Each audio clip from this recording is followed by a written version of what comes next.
But I think like when I go to restaurants, I'm gonna start like eating outside and recording, cause like then it shouldn't be no big ass issue. Shouldn't be no big ass issue.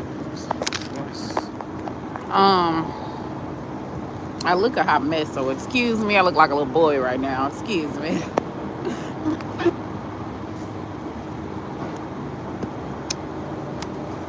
I'm about to do this pick a card of what is immediately happening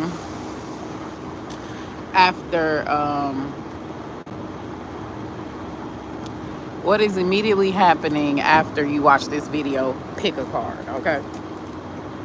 So don't forget to like, don't forget to comment, don't forget to subscribe, don't forget to hit that notification bell all, and share my shit, okay? Holla at your girl. So I don't have like no cards in mind. I guess pile 1 is going to be this key, broken key of mine. Pile 2 is going to be the wallet. Pile 3 is going to be this pen, okay? So you're free to pick more than one pile. All right, meditate. And we're going to get into some things, okay?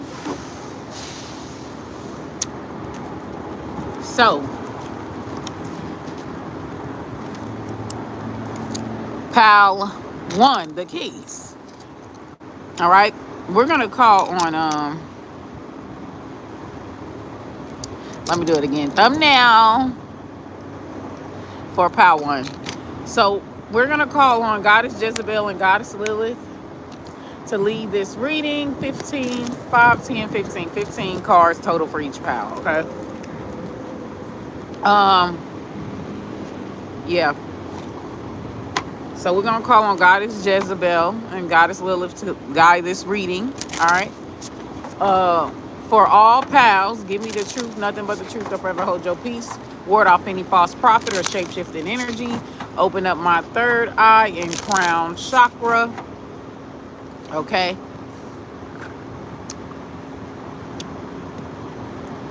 Give me that $1 million answer. Ashe. I'm in rock. So let's get started. So pile 1, going back to pile 1, what is going to be happening immediately after this video? After this live, what is going to be happening? For the collective that chose pile 1, the keys, what is going to be happening immediately after this video? Don't forget to like the live, you guys. Keep tapping that screen while you're watching, okay? I'm from Indiana, unfortunately. So first card coming out is from your perspective, the peacemaker, persistent patience. Okay. Somebody here could be a Sagittarius. Sometimes I kind of see the temperance. It says Sagittarius, but because of like the little water thing, the little water bearing thing, like I see this as Aquarius as well. So I see it as Sagittarius and or Aquarius. Like someone could be a Sagittarius or an Aquarius. Okay.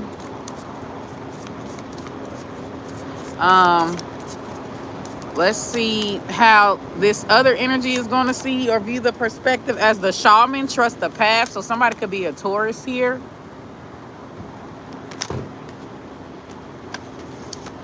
And let's see how spirit is seeing it. So you may be, I don't know if y'all in some type of program or like, but it's telling you to be patient. It's telling you to see it through here. The deviant, okay, chaos and destruction with the Tower card. It's kind of like, this is how spirit is seeing the situation.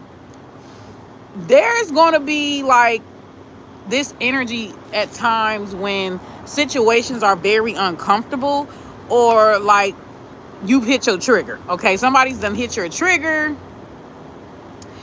and like it kind of shows another side of you. Like there is an energy of like hitting anger, okay, or there is this energy of hitting like disappointment, hitting destruction, hitting chaos here. Because the temperance, this is someone that likes to come across as very healing, very balanced, very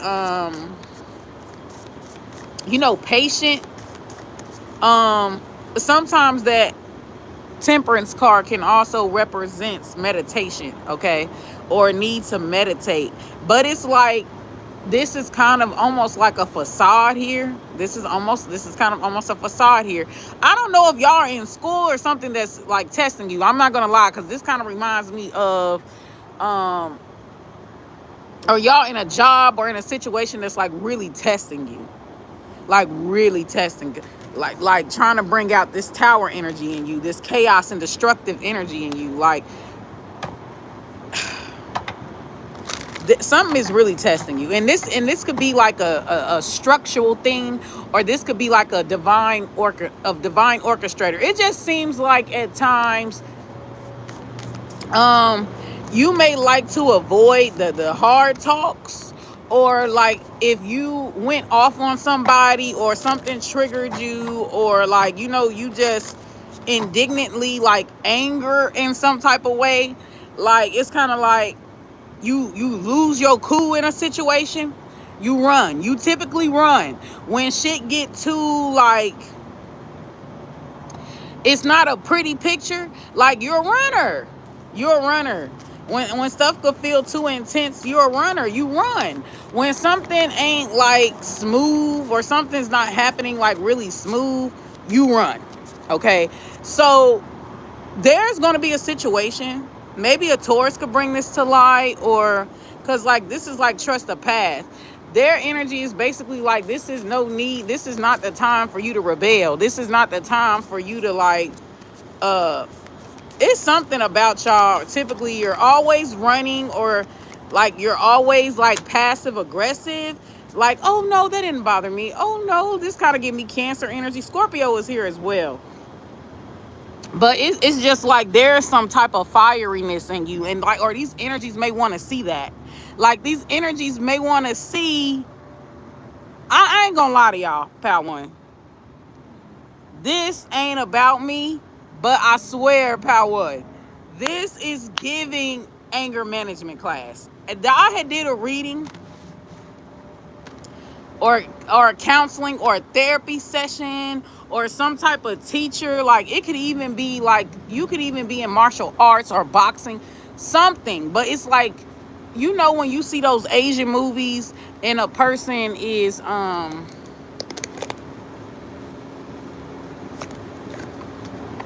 master jinsu or some shit, or an elder, and this elder is intentionally like pushing your buttons, intentionally pissing you off, intentionally. Or have y'all seen that movie Creed, the boxer dude, where the white boy basically like pissed him off really bad, and it made him sloppy. He wasn't disciplined in his anger, or he wasn't disciplined. It's like the other guy controlled him, right? And so when he went to boxing, he got sloppy with it because he was angry, he was impulsive. But like,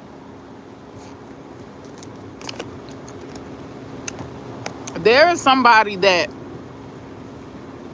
they could be passive aggressive with you, or they could be doing things that intentionally trigger you. So some of y'all may feel like you don't have anger issues, or some of y'all may feel like you don't. Like, you get what I'm saying? It's like somebody is trying to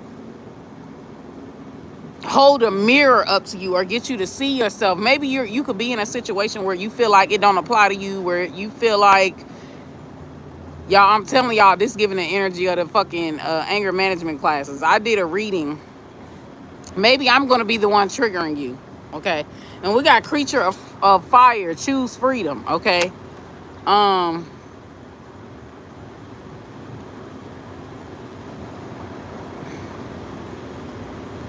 Like, there are certain systems in place, or just a certain way that you have to like carry yourself, or certain structures that you have to follow. Like, they're there for a reason, and they must be respected. You know what I'm saying? Like, even if you're upset, like, you can't go off on a tangent, especially at work or a professional setting. Like, you can't go off on a tangent cussing everybody out, you know, throwing shit around, you know what I'm saying? Like, being rude, you know what I'm saying? It's this one girl, she she it's crazy because it's like there is something about you where you have two sides. Because I noticed this first half is all light, the peacemaker, the shaman, but this second half is all darkness, like the deviant, chaos and destructive creature of fire, choose freedom. So there's something about you where you have two sides where basically you try to keep the peace, but you're like, you also are um you have two extremes to you, which this could kind of come off as bipolar. Some of y'all might end up being diagnosed with a bipolar disorder or bipolarism, or energies could feel like you're bipolar. Like, it's like, where the fuck did this come from? It's like you was just zen, now you going off. Like, where the fuck did this come from? Okay, like, you have this unexpected, like, dangerous anger. I'm telling y'all, what's coming through the channels is my anger management class. I had did a reading on I had did a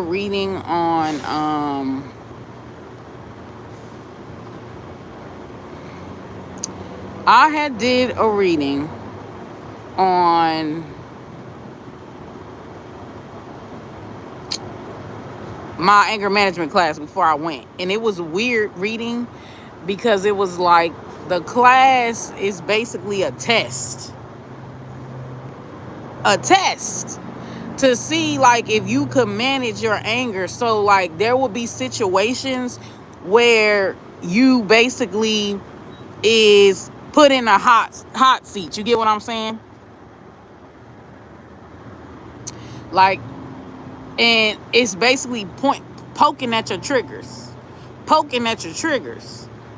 You know, it's just like that guy when he's trying to get early release from prison, right? I don't know, some of y'all could be in prison or you will end up in prison. Like, there's a situation where do not let your anger get the best of you. Do not let your anger, like, block you from it. Just kind of like, some of y'all are going to be going to prison. And very immediately after this video, you're either going to be in jail, you're going to be in prison. Like, somebody is going to get up under your skin and you're going to lose it. And you're going to be locked up, or you're going to have to, like, end up doing like a full probation or a full of something, like. And this is kind of unfortunate, but let me tell y'all something about life, okay? Let me tell y'all, or you may have to start a class over, or they may put you on an extension. Like, they may put you on an extension after seeing this. But there was a movie about that guy that was in prison. He was really charming. You know, he had good behavior. He went to all his classes. He did what he was supposed to do. But the moment his charm didn't work, right? And I guess one of the judges that was there, the moment he didn't get his way, or the moment that his charm or his zen persona wasn't working, he showed a dangerous side. He snapped that quick. Just because he didn't get immediately what he was looking for. And even, like, even if somebody tells you no, or a situation isn't really working in your favor, like, always be tempered about it. Like, there's no need to lash out or go on the other extremity. Like, there is a very hidden, volatile anger behind this zen persona, behind this spiritual guru persona of yours. Like, you have very extreme sides. It's kind of like silent but deadly. Like, somebody's going to find out that you're silent but deadly. You know, maybe people could assume that you are, Pal One, could assume that, you know, you're meek. Okay? And they fucked around and found out. Okay? They didn't think that you had it in you, and they fucked around and found out that you more gangster than Suge Knight, baby. They fucked around and found out, okay? But this seems like a structure structure thing. But yeah, I'm like tracking my, and then we got Father of Air leadership. So there's a situation. This is the bonus card, okay? Um, and the Choose Freedom card, Pal One, is about like, this is about like somebody who was bold to ooh wee, there's a lot of fiery energy in here, okay? Sagittarius, Taurus, Scorpio is here. Aquarius energy is here. Creature of fire, choose freedom.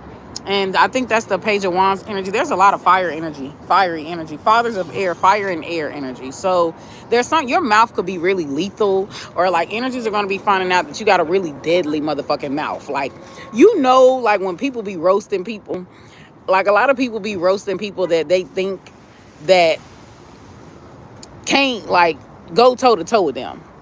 Well, people gonna find out that you like, you got a deadly mouth. Like, you got a deadly mouth. All right, like motherfucker wanna punch you in that motherfucker. Like, you got like, I don't know if y'all know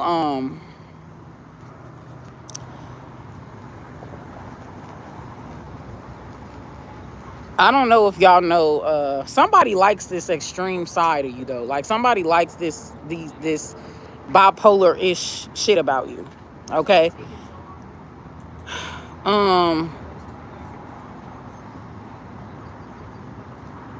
Like somebody likes this extreme side of you. Like they like that you Suge Knight, Tupac one moment, and then the next moment you India Arie, Erykah Badu. Like somebody likes this side of you. It's like you have this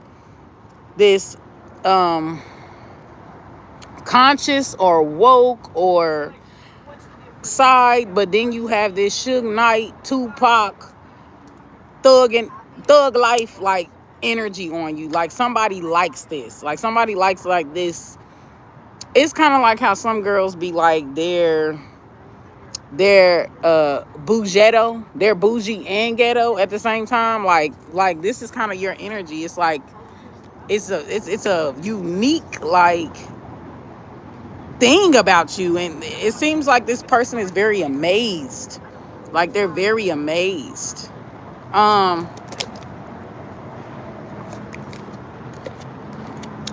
But that Choose Freedom was about a chick or a woman that she was real bold. Everybody else was scared, but she went up and fought for her people's freedom out of slavery.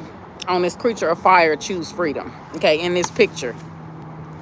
Okay, and yeah, she led her people to freedom. She went up against the big bully. She went up against the big beast. She led her people to freedom. Sometimes the calm motherfuckers is the one that really got all the balls.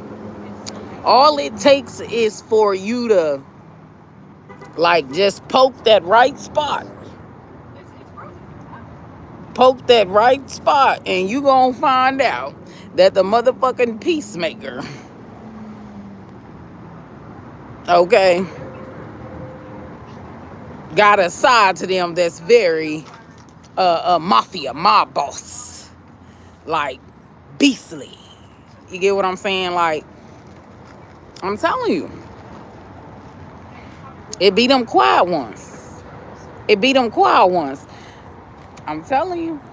So yeah, we got Father King of Air leadership here. So somebody is like, a situation that's happening immediately after this is basically you are going to be practicing mental fortitude, not allowing other people to control your reactions, not allowing other people to control your mind. Because honestly, when people are poking the bear, like trying to get a reaction out of you, or when people are trying to hit your triggers, or they're doing something disrespectful to get you out of character, they control. You're giving away your power.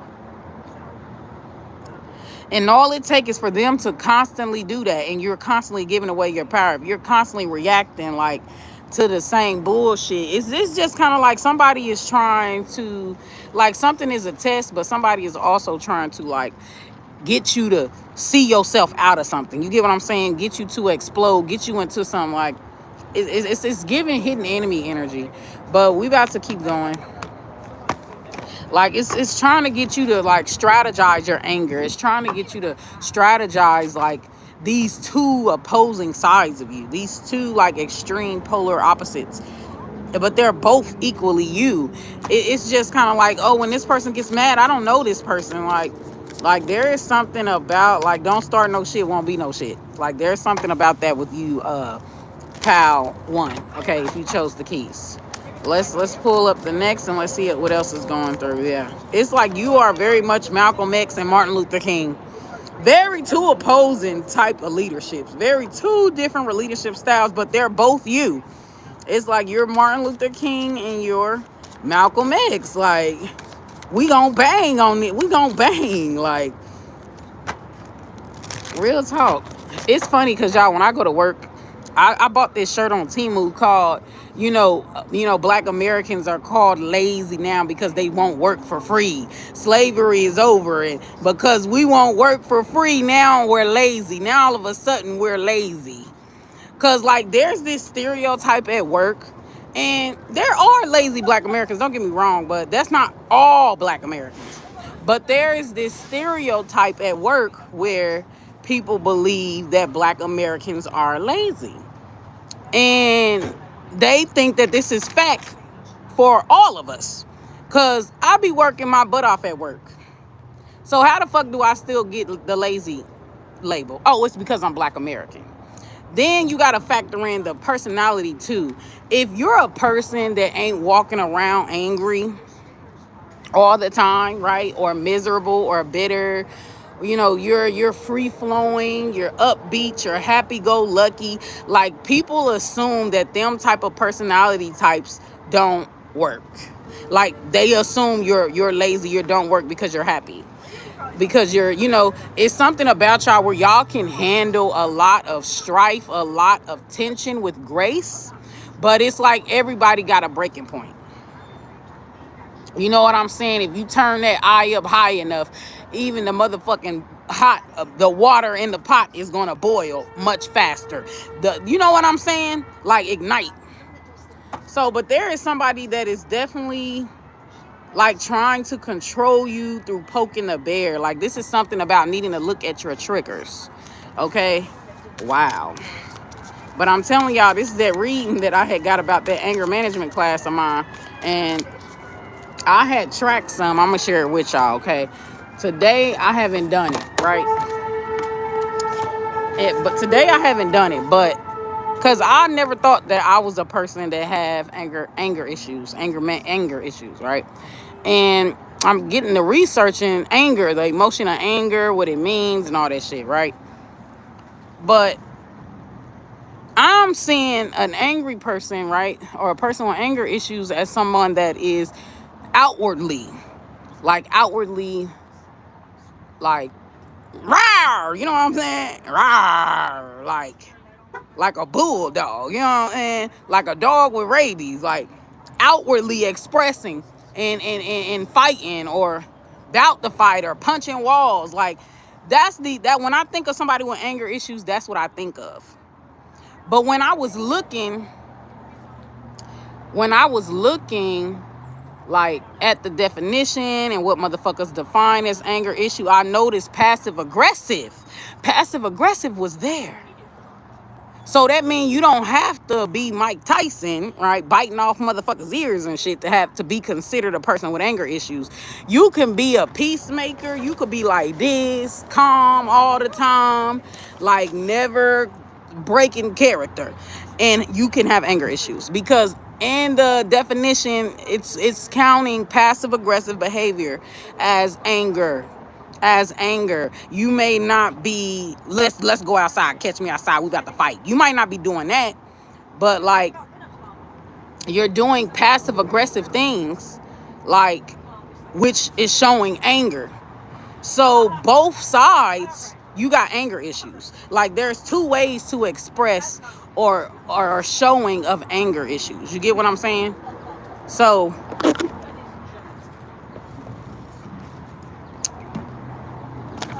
somebody gonna try to reactionary abuse you immediately after this video, pal one. But back to this paper. So I did this paper. And first day of anger management class. It's on Tuesday, right? So I tracked this. So on Tuesday, I was a 1. Good day. It was a very chill day.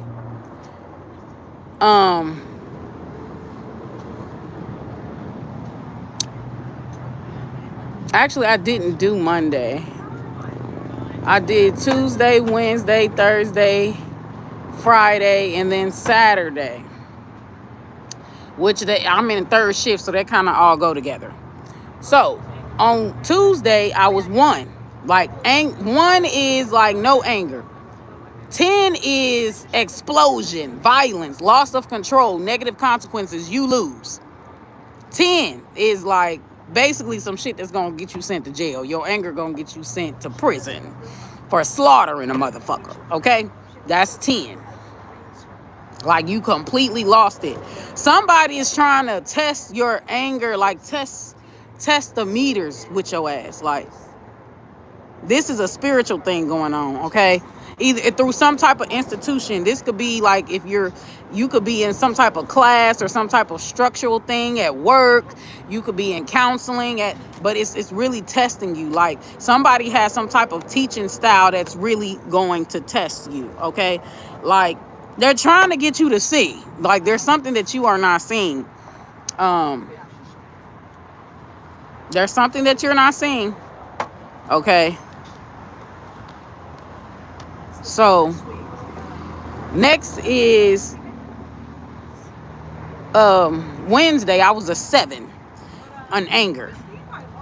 When I tell y'all now, it didn't end up in no fighting, because that's what I look at when it ends up in fighting, when you up in a motherfucker's face. Like, but just me sitting in my chair arguing with you, or me sitting in my chair venting, like I don't consider that an anger issue, but it shows an anger issue. Right? Even if you just arguing back and forth with a person and you never lunge at them, it is a show of anger, okay? Wednesday is 7. So 7, I got a 7 now. I was triggered by my family, by my mother, my family, my mother, my brother, my sister, and them. I was triggered. So something that they said triggered me, okay? By Thursday, I was a 6. So keep in mind I'm still mad a little bit about 7 because of this trigger, right? Telling me, basically trying to steal my voice, telling me to shut up, telling me that I shouldn't talk. But if anybody else were talking as long as I am, you wouldn't have a problem. You only have a problem because it's me speaking. Like, that shit like that pisses me off. But 6 came. So I was triggered by this guy that I was talking to, right? Because, like, he kept trying to control me, kept trying to micromanage me, kept trying to make me feel like a villain. This is a trigger. Trying to make me feel like a villain just because I'm socializing. Like, because I'm smiling and socializing. I'm not about to walk around with an attitude problem. That's not me. Like, I don't mean facing, mad at the world. Like, that's not me. I don't like to be that way. Like, so I feel like he's trying to micromanage. Like, he has a problem with my essence. He has a problem with who I am. You know what I'm saying? Then, like, he would get upset because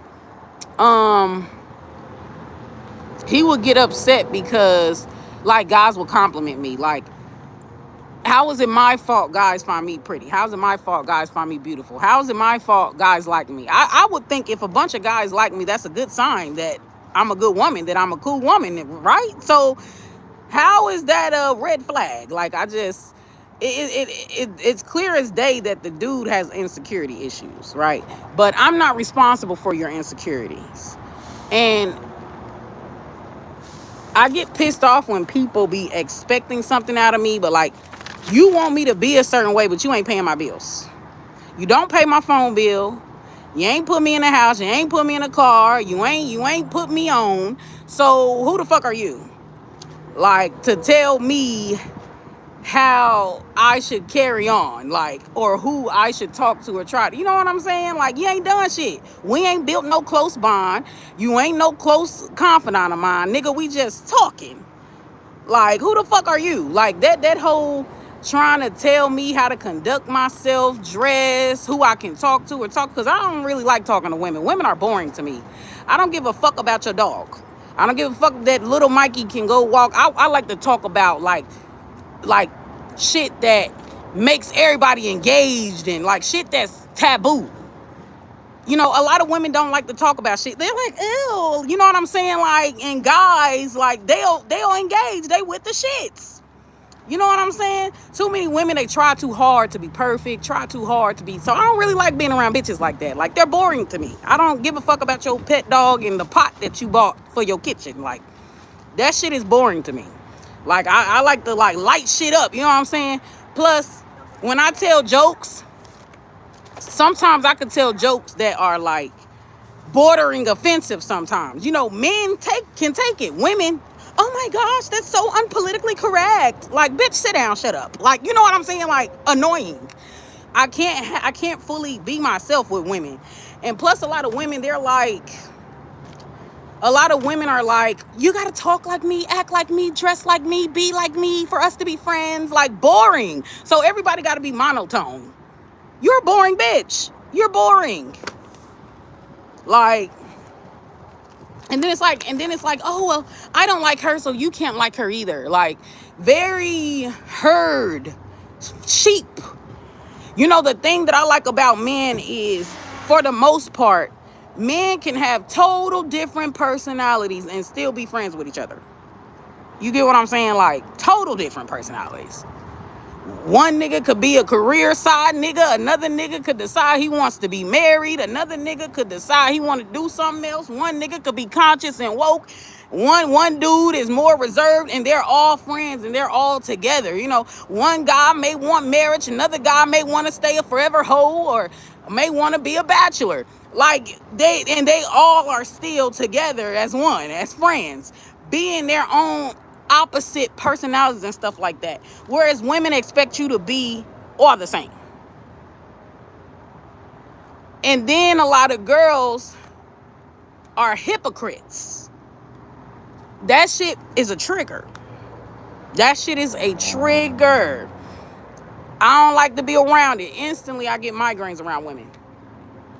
Because she could be doing hoe shit, but she gonna be judging another woman like she ain't doing the same thing. So because another woman is more of a hoe than you are, like, you gonna judge her and act like you better than her, but y'all both the same. Y'all both do the same shit. Then I like how men, like, if one guy is conservative, let's say, because not all men are hoes. Not all men are big ass hoes, okay? If one guy is conservative, like, and another guy is a hoe, he gotta have sex, he'll knock down anything. You know what I'm saying? Like, they're still friends. They're still cool. It's like, the dudes is like, you do you, that's you, and I'ma do me. I ain't on that. And that's it.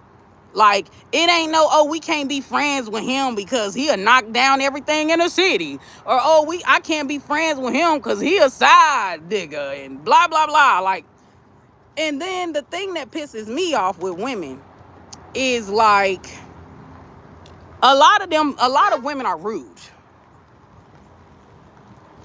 Like, I would 9 times out of 10 be triggered by a woman before I be triggered by a man. And y'all know how I feel about men. Y'all know I'm a feminist to the goddamn core. Y'all know how I feel about men. But women trigger me more because one of my number one triggers is rudeness and disrespect. That is one of my number one triggers. And there has been plenty of times where women have been rude, disrespectful, fake, will switch up on me randomly, okay? Will abandon me when I need them most. And I know women's fullest potential because women give their best to men. Like, for example, if I right, was a dude, and I'm bitching and moaning to her about all the ills in my life, about how I was growing up and this and that, you know what I'm saying? The woman ain't gonna say, oh, you too negative. You're a negative energy. You're a negative force for me. I'm not gonna be your friend anymore, right? If I had a penis, the bitch would be all for it. She wouldn't be feeling like I'm draining then, right? and this is how I found out, like, most people do for people that they actually like. It ain't gonna, if the person actually liked me and I trauma dumped, it ain't gonna feel like labor because they actually like me. You get what I'm saying? Talking to me ain't gonna feel like labor because they actually like me, you know?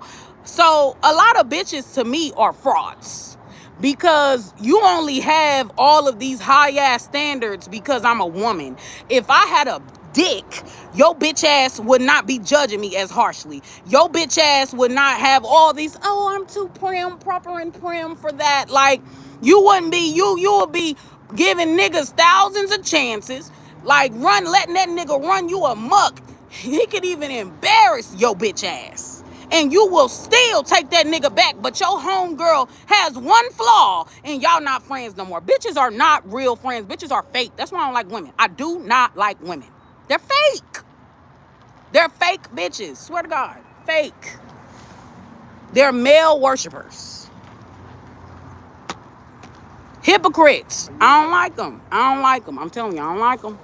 Most women I don't like. Okay? Because, and then people will talk about how men will rob women of their, like, variety. You know, women, it's about to start raining. You know, women have variety or whatever. But women do that more than men. Women act like women can only be one way. So women put other women in a box as well, right? The most sabotage, underhanded energies that I have dealt with now in my adulthood has actually been by women. And women will use men to come and attack me and undermine me. Okay? While playing in my face. Okay?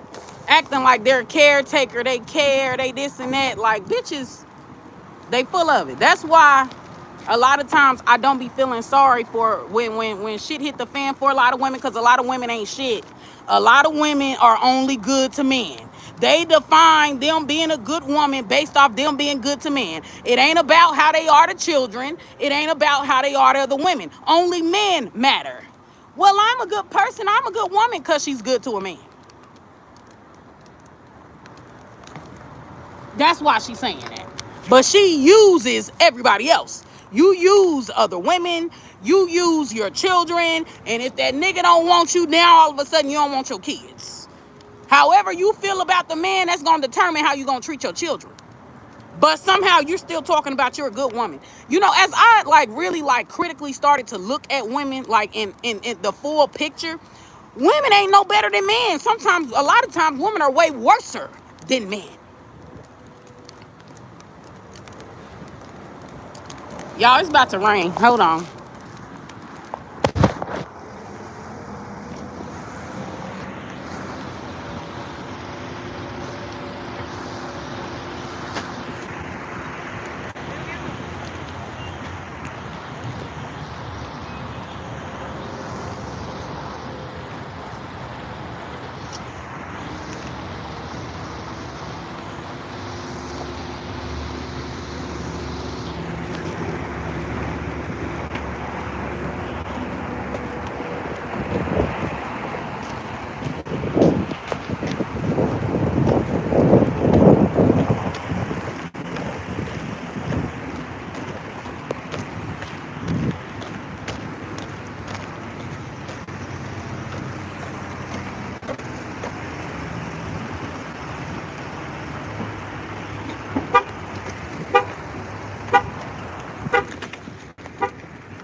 Like, I'm sorry.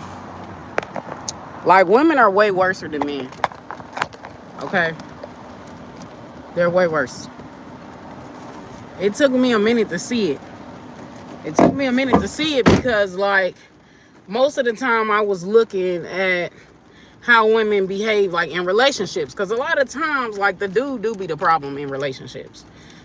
So that's what I was looking at. But then I started to cross-examine female behavior in the workforce, female behavior or interactions with other women, how they act towards their children.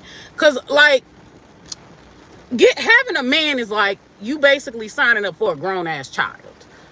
Like, so when women be like they can't do kids or they're aborting their kids, but then you got a boyfriend, I'm confused. Because having a man is like having a grown-ass baby. So basically you only care about that dick. You self-sacrificing motherhood and self-sacrificing, children, because children are moldable. Children are at least moldable. You can't raise no grown-ass men. But a lot of women don't mind raising grown-ass men, because a lot of women, they love men barely like them, right? They love men and men barely like them, but they don't really care for children. Like, it's all in their attitudes and it's all in their behaviors. Like when they be talking about money, right? A lot of women like to use this excuse of money. It's too expensive and shit like that. Okay, men are expensive. Do you see how men eat? You see how men eat? Them niggas is always hungry. Your bill is going up. They use more energy. Your shit going up. You think that gaming system that nigga like is saving you money on the electric or whatever the fuck they be using, light bill? What about when niggas drive your cars and run the fucking gas out on E? What about that? What about the tax and labor of, because a lot of these niggas, when they get with you, they want you to be their fucking mama.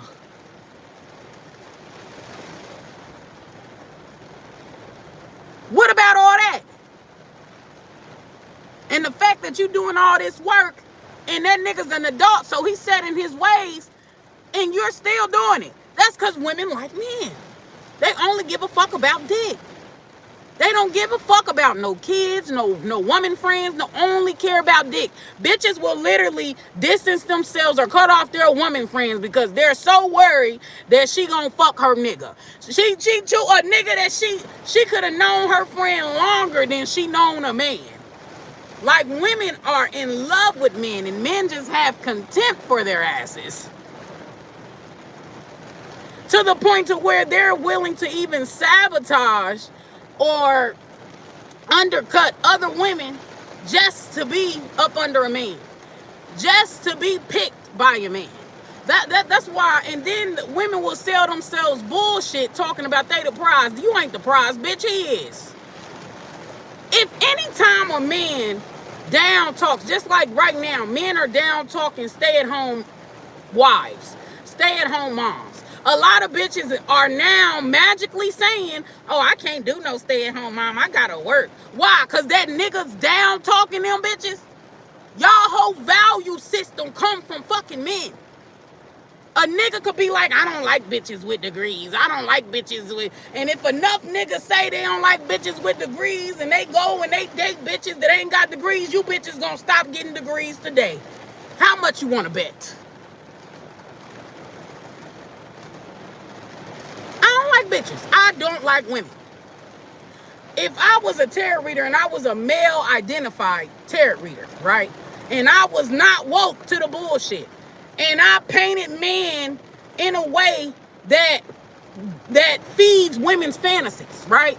Because women have a fantasy about what they think men are. They don't actually look at men in their entirety. They don't actually see men. They all hooked on this fantasy. Or these preconceived notions that the bullshit that was fed to them by society. You get what I'm saying? I'm telling you the real shit. I guarantee you, if I lied right now and fed into women's egos and fed into women's false belief systems about males, right? Because to a degree, women dehumanize males just like males dehumanize women. In all actuality, they do. But they don't think they do. Okay?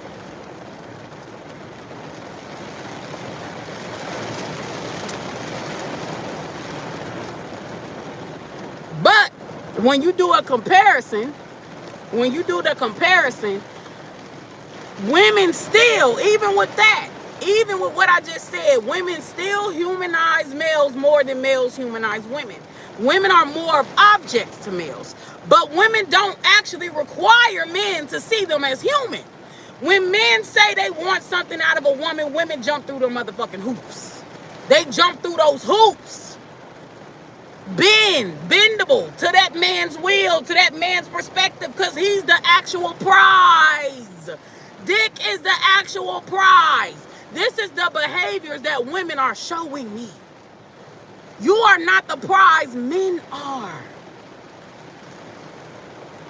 Your ego will tell you women are the prize, but the way women act over dick, you are undermining other women to get by dick. To get dick approval. He is the prize.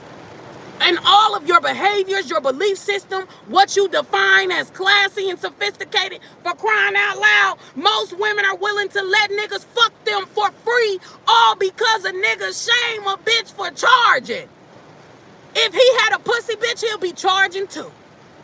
He just want to get your goods for free.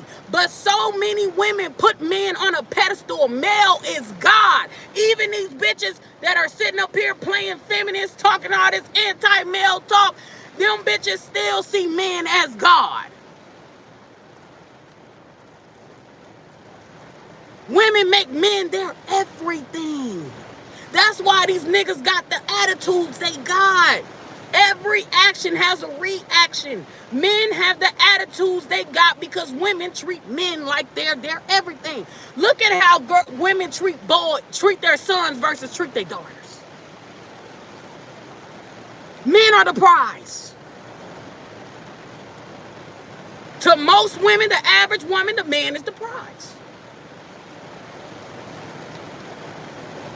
I know for a fact if most men didn't like me, didn't find me attractive, didn't find me tempting, didn't smile when they see me, like, you know that? Like, I know for a fact most bitches would not have a problem with me. They only have a problem with me because the niggas own me. Because the niggas own me. I'm a hot motherfucking commodity. The niggas love me. I ain't walking around looking like no hand-me-down. Because a lot of these bitches, that's another thing. A lot of these bitches go around, walk around with no makeup or wear black, bland hair. You know what I'm saying? Don't dress up. Don't glamour magic. Women's beauty is their superpower. Women's creativity is their superpower. A lot of these women strip down their own beauty, strip down their own feminine energy to appease fucking men, including lesbians, including the fucking lesbians. And they ain't even in the dick. Imagine being a lesbian and you still worship penis. Imagine that. Imagine being a lesbian and objectifying women like men objectifying women, and you do it way more as a woman because you see the male as the superior gender. It's all in your behaviors, in your actions, and what you prioritize. I'm a woman, right?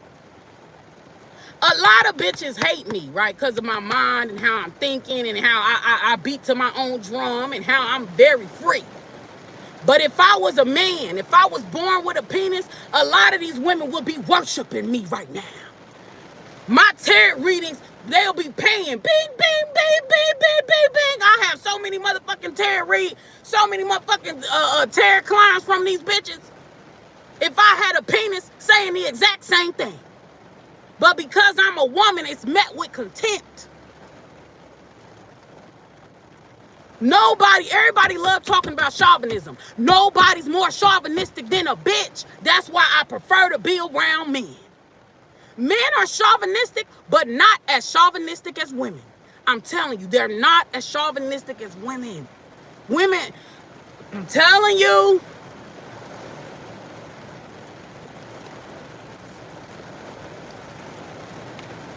You ain't hearing me, though. You ain't hearing me. I'm telling you. Somebody here, they like that you keep it real. They like, chauvinistic means woman hating. Woman hating. Nobody's more woman hating than a woman. Nobody holds on to male respectability politics and chauvinistic systems more than women. Y'all, this is a free world. You don't have to, when it comes to your morality, you can define your morality for yourself. You're an adult now. You could choose to go another way, but women choose to be subservient to men. Why? Women choose to hang on to males' every word, even to the point to where he could be giving you faulty ass advice to scam you, to get that pussy and that labor and all that other shit for free. And you so motherfucking got the dick down your throat so goddamn bad, you don't see the game. Talking to bitches is like talking to a brick wall. Guarantee you, if I was a man saying the exact same shit, women would be pouring in my motherfucking comment section. Women will be, oh yeah, let me give you money, let me give you money, let me give you money. She would tell you how to be a better slave to a man. And women support her channel, hype her up, give her money. She teach you how to be a better slave to a man. That's what women want to be. That's what they want to be. I'm telling you. You want to know what a motherfucker values? Look where they put their money at. Look what they support. Look what they put their energy into. Look what they share, what they repost, what they write their statuses on. That's what matters to them motherfuckers. Women don't want to be free. They want to figure out how the fuck they can be a better subordinate to a man.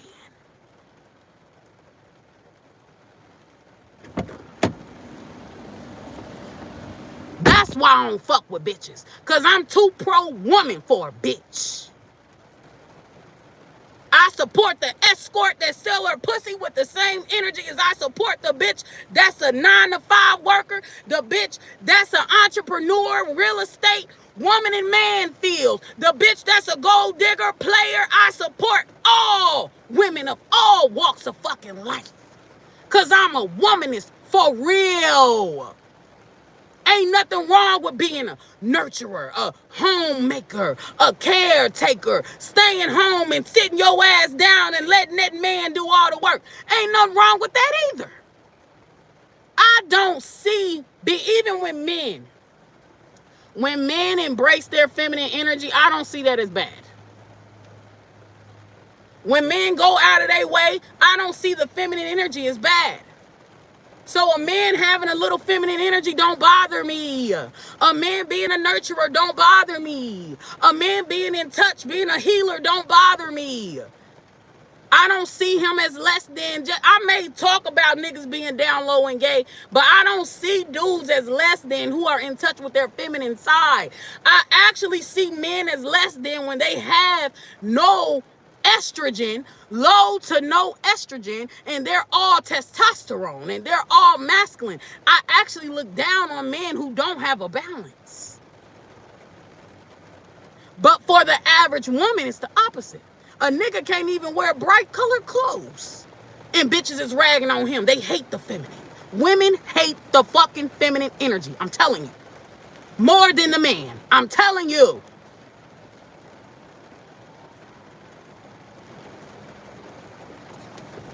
That's why I don't like to hang around bitches like that.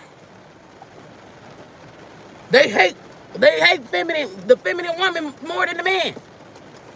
They hate femininity, anything womanly, more than the man. Even the fucking lesbians. Even down to the lesbians. Like, they're so fucking obsessed with men. Even men not even in their bedroom, and they still worshiping fucking males and their opinions and how they carry themselves and what they think. They see that as superior.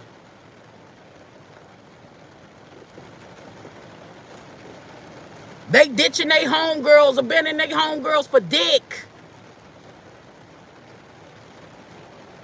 And then want to call a man gay because he don't never abandon his homeboys. I I'm telling you, it's very hard to make a woman friend because instantly she's in competition with you. Even if the bitch is a lesbian, she's in competition with you. If more men than her dislike for you, 9 times out of 10 is about men, even when she's a lesbian. You get more compliments than her. You got more stardom than her. More men find you as first fuckable. Like, you get what I'm saying? Like, she'll get her rocks off if niggas dish you. She'll get her rocks off if niggas mistreat you because she's jealous. Bitches are evil. Women are fucking evil, bruh. They're evil. More than a man. They just carry it different.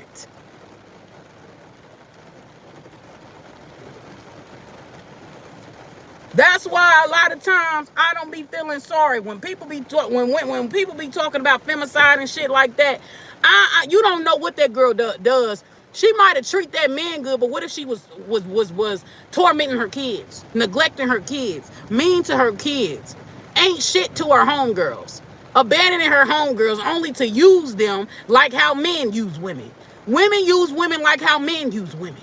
Women are the ones that really don't have no support for real. Women are the ones who are only love contingent on what they could do for a motherfucker. Because even females use other females the same way men use women. And everybody turns a blind eye to the shit. And especially women. You don't know how that woman is outside of that man, that them chicks that be on the femicide shit. That you don't never know. That could be their goddamn karma. Just because that woman was good to that particular man don't mean she was good to her kids. Imagine how many narcissistic mothers there is. Imagine how many women are mistreating their daughters. Especially when the daughters start getting titties and ass, developing, and grown men are starting to look at her. So now she's got to compete with her daughter for grown men. So now that triggers her inadequacies. So now she's mistreating her daughter or giving her daughter half-ass advice or fucking up her daughter's self-esteem, because it ain't just men. It ain't just the system. It's women that be fucking up their own daughter's self-esteem. You don't know what type of bitch she was. So before you sit up there being, oh, she got killed by her boyfriend, her husband, how was she treating other motherfuckers?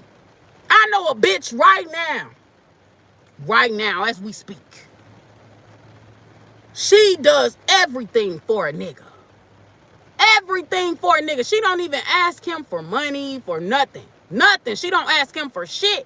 But she will go around and use her brothers, her sister. She's money hungry towards everybody else, but not her boyfriend. And she will go and say she's not a gold digger. Because women don't account for how they use and dispose of motherfuckers they ain't trying to get, right? Even their reasons for being friends with a bitch is, oh, look at her. She get all these niggas. All these niggas find her pretty. Let me go befriend her so I can hijack her shit and get niggas too.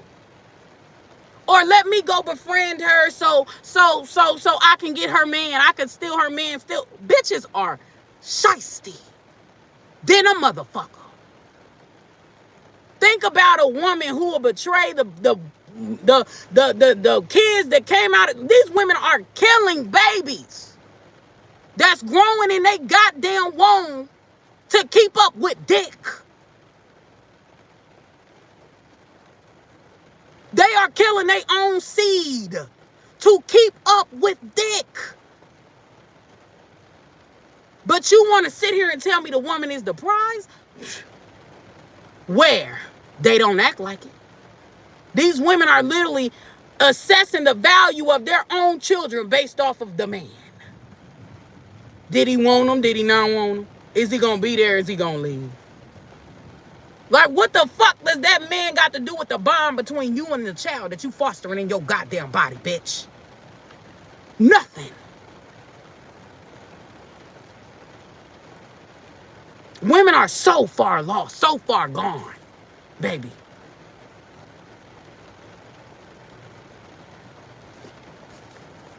Let's keep going.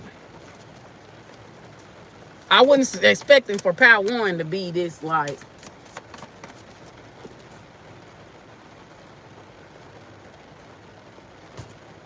can't remember. It was the wallet and the pen, I think. The pen was PAL 3, and the wallet was PAL. You know what I'm saying? Women don't use kids as pawns. Men use kids as pawns. Men will abandon the if you don't do what a man wants you to do.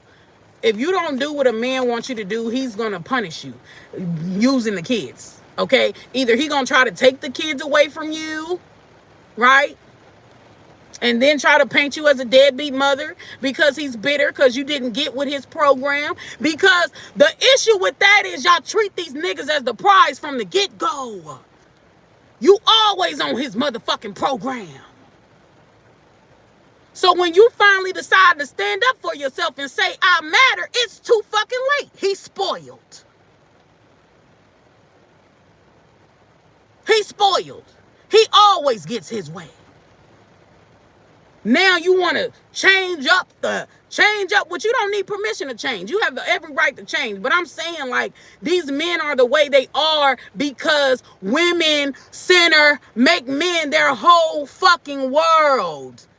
To the point to where what I'm saying, a lot of bitches is gonna hate me for what I'm saying right now. But if I had a penis, bitches would love me.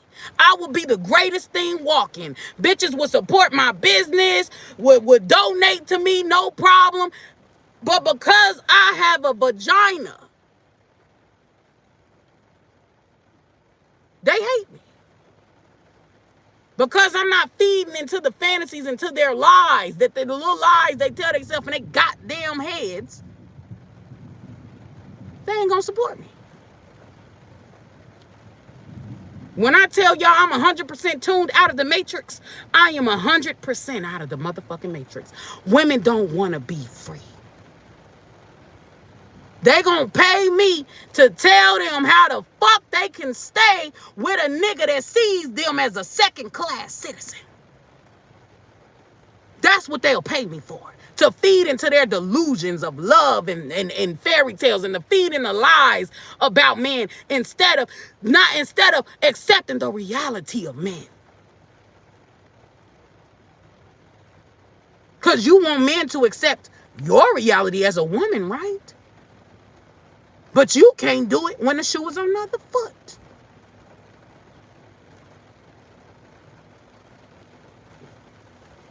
You refuse it. The reality of a man, the first thing a bitch gonna say is he gay.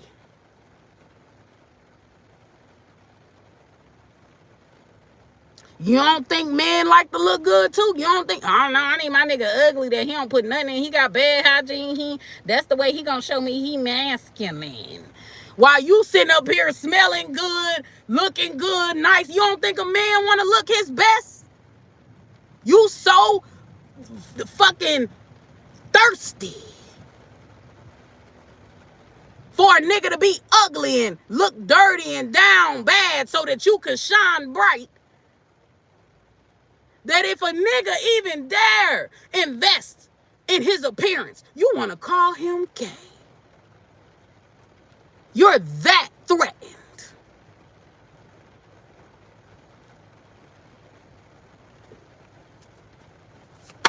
But we gonna keep going.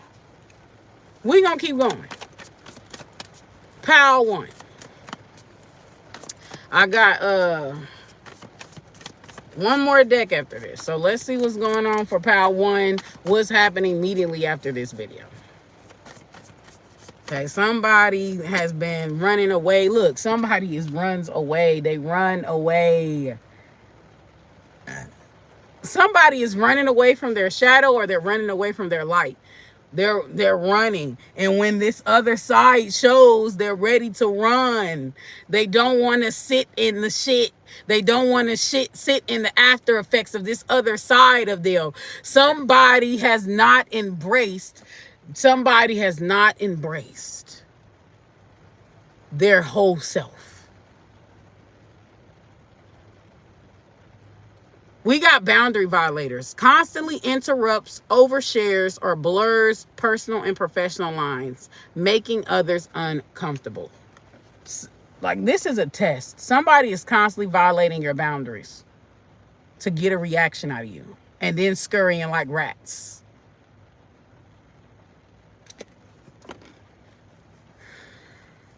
This is a test. This is a test, but I'm telling you now, Pal One, somebody, if this is a job, or if this is about family, or this is about some type of cult, if or some type of circle of friends, or some type of a community, or a job, or some type of schooling, some type of institution, somebody is trying to get you to stub your own foot, trying to get you to sabotage yourself, right? By pulling at the strings of the things that you hide. There's something about you needing to embrace your side, the side of you that is not acceptable by society for your gender. There's something about that, okay? This situation it's literally pulling this other side out of you. And people keep testing you and testing you and testing you because they want you to be comfortable with this other side. Somebody is only embracing one half of them.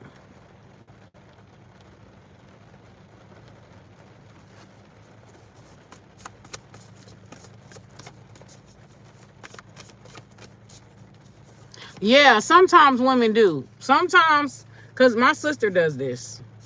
She's a Leo. I don't know what sign your wife is, but she's a Leo. Sometimes women do that. I ain't going to say that they don't, but most of the time, men be lying. And they're the ones that's actually using the child to punish the woman because she left, or because he couldn't control her, or couldn't get her to go with the program. For you, though, right, it might be the other way around. When I'm saying you got to don't worry about the gender as much. Because I know that there are men that it's the other way around. There are men where their situation is what's traditionally the woman, and the woman is what is her situation is what's traditionally the man. Okay? I'm very aware of that. Don't focus on gender, just focus on energy. When I'm speaking in generalities, it's just that, generalities. That don't mean all. It just means in general, a common pattern. It don't mean all. Just focus on the energy. So wherever your energy is, that's where you need to put it.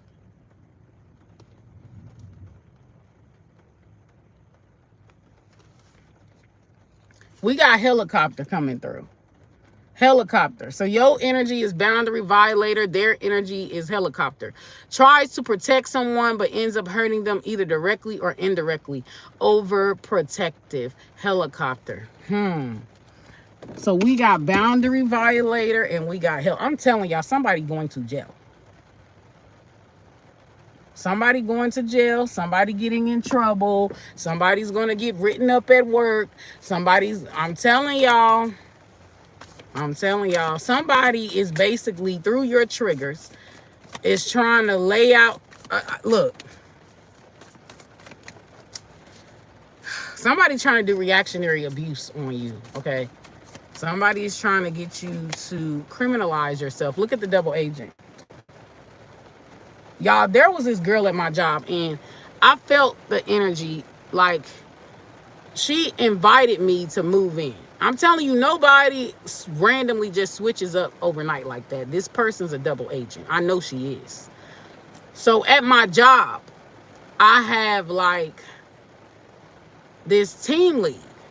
For some reason, she's just really bothered by me. And, you know, she got more people on her side, you know. So she's been at that job longer than me, way longer. So I'm new. So she has more connect. I don't have connect. People don't know me like that. You know what I'm saying? And like, the girl just keeps coming for me, right? And most of my shift, I don't talk. Like about 95% of my shift, I'm not talking. Right? So, but she'll go around painting like I'm motor mouth. Like she'll go around painting, telling folks I'm motor mouth and I'm talking more than I'm working, and that's not true. Like and she just kept like nitpick. One day I blew up on her and the other girl at work because I got tired of it. I can't even say hello to a motherfucker. They are right there. But yet I'm sitting and watching different people talking 5, 20, 30, 40, sometimes a motherfucking hour, and y'all are nowhere around telling them to shut up, be quiet, don't. I can't even say hello to a motherfucker. They're right there. Like, where the fuck you come from?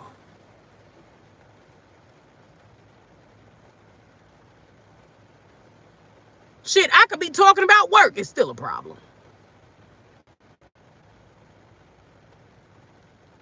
So I blew up on her one day.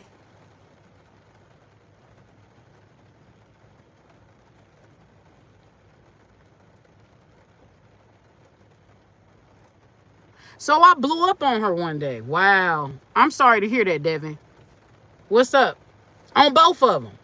When I tell y'all everybody cleared that motherfucking work job and nobody wouldn't dare come up and say shit to me, I was that pissed.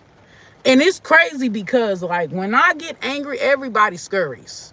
Even my boyfriends. My boyfriends are way stronger than me. Way stronger than me. But when I go off, they scurry. Like scared children. Swear to God, they scurry. One time, I went off on my ex. And this nigga was in the fetal position. And it's crazy because I ain't really say nothing, though. I just didn't talk. I stopped talking. I'm just quiet. So this nigga was all through his head, like, confused about what's wrong. Because I had did a reading where it basically said that he was going to abandon me, that he was going to betray me. You know, I read the future. So I'm reacting emotionally already to something that hasn't happened yet. Right? The beauty of tarot cards. And he's confused about what he did wrong. He's confused. He don't know that I've done just read our future. Okay? So, and Spirit told me the dirty shit that he gonna do to me. Told me the dirty shit he was gonna do to me. Spirit told me. Every little thing that he planned that he never ran by me, Spirit told me first. The cards told me first.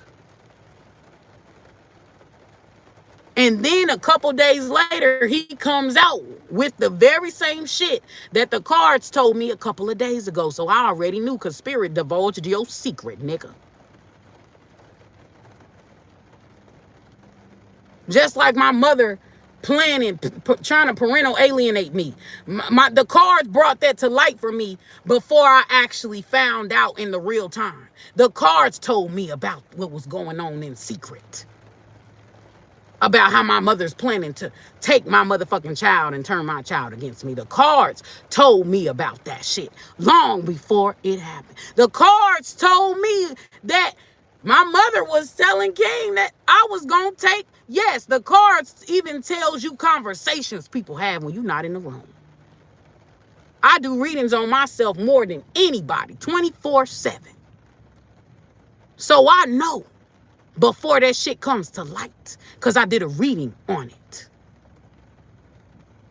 Just like the night before I went to jail, the night before I went to jail, the cards, I had these cards, they in my storage, but I had these like vibe about it.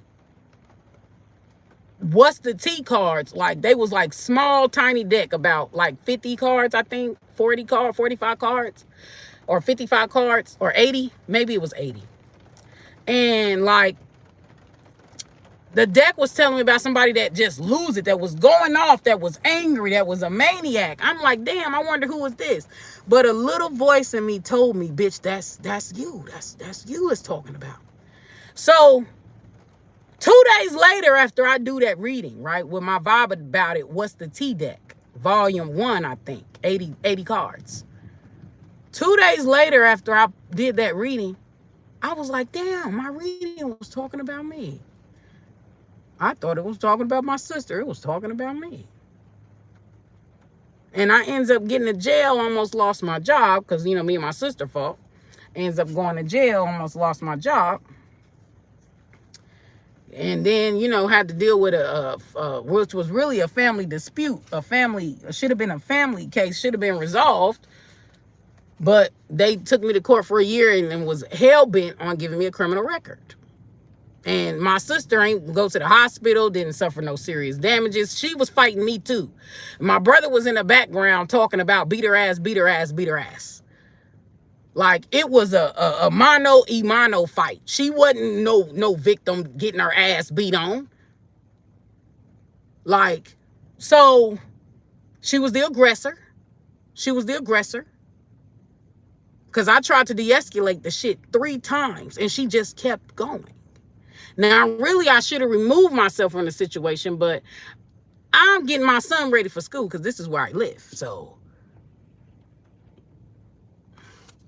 but yeah. So the cards was talking about me. And I was on I had uterine fibroid pain. I had period issues. My hormones was out of balance. So I'm more sensitive, more angrier, more emotional, more depressed, more everything when I'm on my period. Like sometimes when I'm on my period, I think about suicide. That's how bad my periods get. I'll be ready to kill myself. I'll be thinking dark thoughts on my period. Only on my period. After my period is over with, I'm cool. You know, so had to take into account all that shit too. So we got double agent.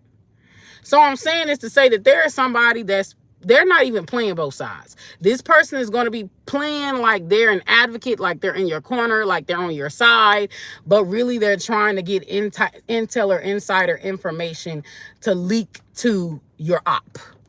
So trust no one. Trust no one. You could even be talking about a situation or talking about a person, and this person is going back telling them what you said. Like, oh, the collective was talking about your parenting skills. The collective said this about your daughter. The collective, like, they're like a secret instigator. And it's crazy. This person, y'all, that I'm thinking of, there's a couple people that I'm thinking of, okay? Like, the chick that offered me to live with her, right? Because I'm homeless. And she offered me and my son to live with her because, you know, my family's very narcissistic, very against me, very abusive. So this situation reminds me of that lady. Okay. And then I had asked her again, right? Because my mother on her shit again, trying to take everything I got. Like, I don't got nothing. So if you gonna help me, if you don't want to help me free of charge, then I can just take my son and go and figure it out. Because I ain't got it. So, but the lady, when I text her again and said, I need, you know, to stay here till it's time for me to move to Texas, like till tax time. How much did you want? You know, because I'll be saving money there because I'll be able to cook at her house and stuff like that. And she never texted me back. So the first time I denied her. The second time I was like, is that, you know, still available? I need to stay here for this amount of time. And that was it. She never texted me back after that. Random switch up. Because, bitch, I know you seen a text message. That's why I don't trust bitches. That's why I don't trust women. They ain't shit. More ain't shit than men. I'm telling you. A bitch will literally befriend you to sex traffic you. You can't trust women. I'm telling you. You can't trust them as far as you can fucking throw them. They are more dangerous than a fucking man. I'm telling you. They may not have the criminal background that men have as far as getting locked up and shit. But she's almost always an accomplice to a man's devious ass ways. She's more dangerous than the fucking man. I'm telling you what the fuck I know.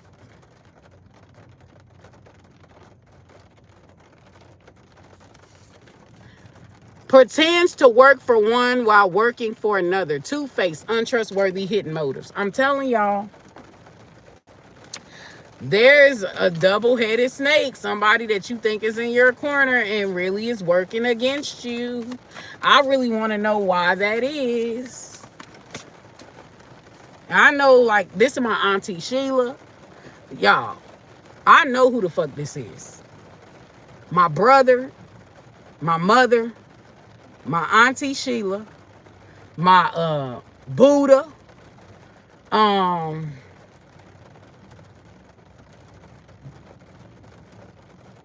Carl at work.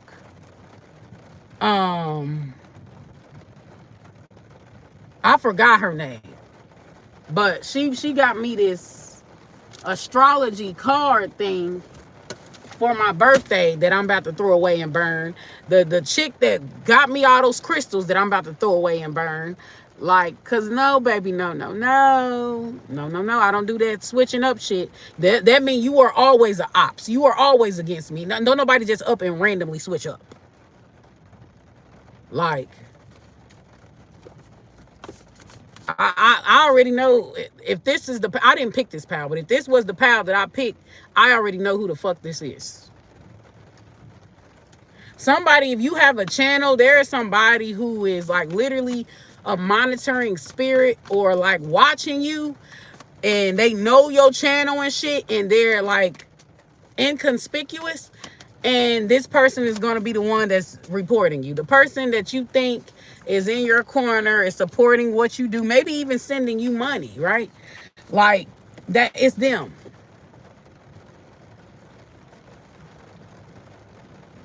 Somebody can even be doing like sorcery or witchcraft to slow down like a cock blocking spell, to slow down what it is that you're trying to make. Like, they are doing it, but they're acting like they're in your corner, supportive, this and that. Like, y'all, we got partial coming through, okay? So partial coming through, unfairly favoring one side, behaving differently depending on who they're dealing with. Yeah, behaving like when they in your face they one way, when they in their face they another way. Like, I can't stand that bitch, blah blah blah blah blah blah blah blah blah blah. But when they in your face, hey girl, like, it's funny because if you don't like me, you don't have to say hi. You're not gonna hurt my feelings because you ain't say hi. You're not gonna hurt my feelings because you decide you don't want to talk to me. You don't fuck with me like that. Just stay out of my way. That's all I ask. I'll get the message, and I'll leave you alone. But a lot of times, when I do that, leave folks alone. When I get the clear message, you don't fuck with me like that, right? When I get that message, I leave people alone. But then they act like I'm doing something wrong. Because now all of a sudden you want to talk. Now that I got the message and moved and got the fuck on, now all of a sudden you want to talk. Now all of a sudden you want to be my friend. Which one is it, you confused motherfucker? Like, unwitting muse is coming through. So the outcome is partial. Like, there is somebody that, like, basically that's like my son. Okay? Like, have a better act when he around my family. He more rude, more disrespectful, more act like he don't want to do nothing with me, like nothing. I done tried, but it ain't bothering me because I can save my money. I'ma save my money, right? And then when I either find a new friend or find somebody that wants to be bothered with me, he's jealous and try to break us up. But you don't fuck with me, son. So why are you trying to break up any connection that I have where we're like this? Why are you trying to break up? You're an op, nigga. You're a hater. You're jealous. You're jealous. I remember at work in a meeting, this motherfucker gonna try to tell us the faces. We're in this bitch for 10 hours. We are in here more than we see our own wives, kids, husbands, boyfriends, girlfriends, mothers, fathers. Like, we are spending more time with strangers slaving at a job than we are with the people that we know and comfortable with. Ain't nobody about to be like this every single day, 10 hours a day. You want us to be fake. Bitch, you bought me in here to do a job. That's what I'm gonna do. You didn't buy me. You ain't paying me to put on performances and pretend like I like motherfuckers. That ain't what I get paid for. I don't get paid to make another motherfucker comfortable. I get paid to do a job, bitch. This ain't no motherfucking customer service. Hi, would you like to order a Popeyes #8? Now, customer service, I do that because I need that motherfucker to purchase that piece of chicken so I can stay employed, so I can get some hours. Or if I'm doing a call center job, then yeah, I do that. I tap dance all day. But this ain't that type of job. I am not required to make a motherfucker comfortable. If you see I don't want to be bothered, leave me the fuck alone. If you see I don't fuck with you, leave me the fuck alone, bitch ass nigga.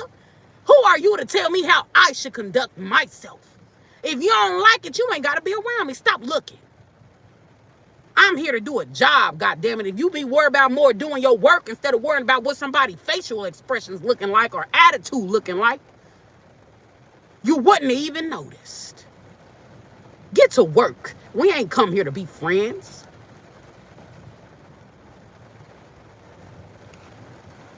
Unwitting muse.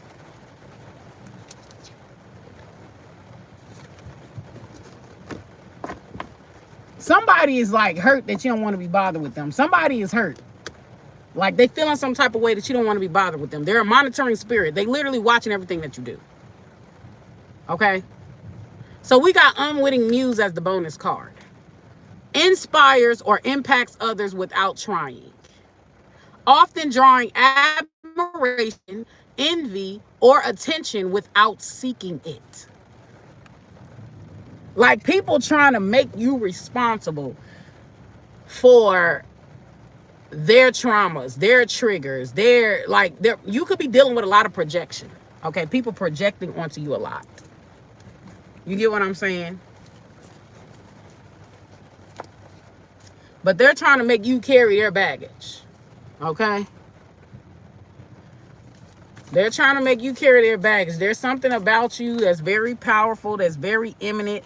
And as crazy as it sounded, these people want to do reverse psychology. So they want to make you feel like you got to be worthy enough for them, or try to make you tap dance for their approval, for, like they somebody. And really, it's reverse psychology.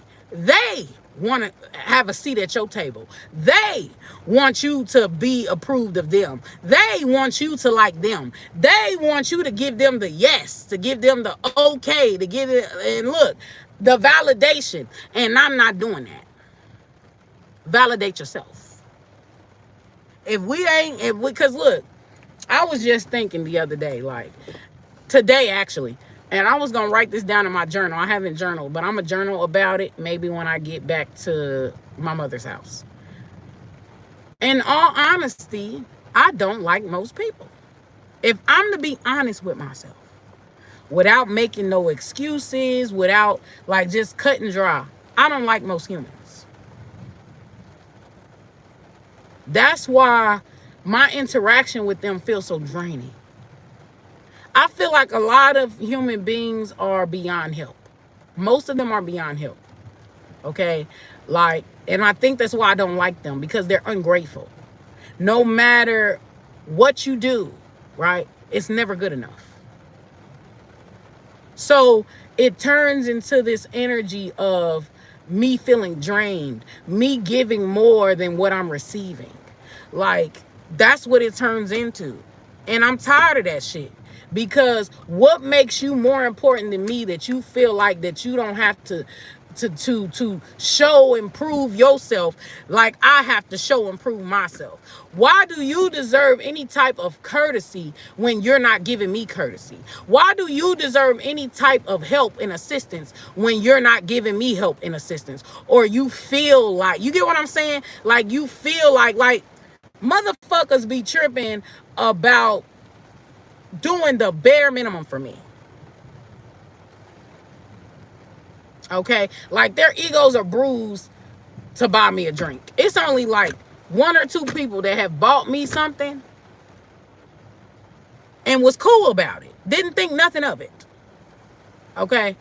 One of them 19 and one of them's 19. The other one, I'm sorry, I can't really remember, but it was a guy. Both of them were a guy. Then there's another one too. Like it actually, when it comes to work, like helping me with my work, it be women. But like they barely speak English. Like they can barely speak English very well. And they work. You know, they help me without thinking. Okay.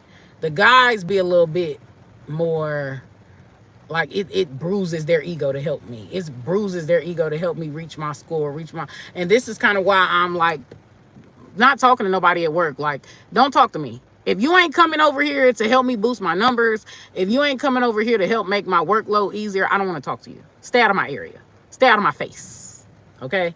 Like, I ain't flirting with you. I ain't laughing. And they created this because when I first came in, I was positive. I was upbeat. I was uplifting. I uplifted everybody. I tried to get to know people, try to get to know their cultures. Like, I came in with open arms. They gave me funny acting energy. It wasn't, the energy wasn't thrown back to me. I got negative reinforcement for what I was doing. So I stopped doing it and got more serious and more serious and more serious.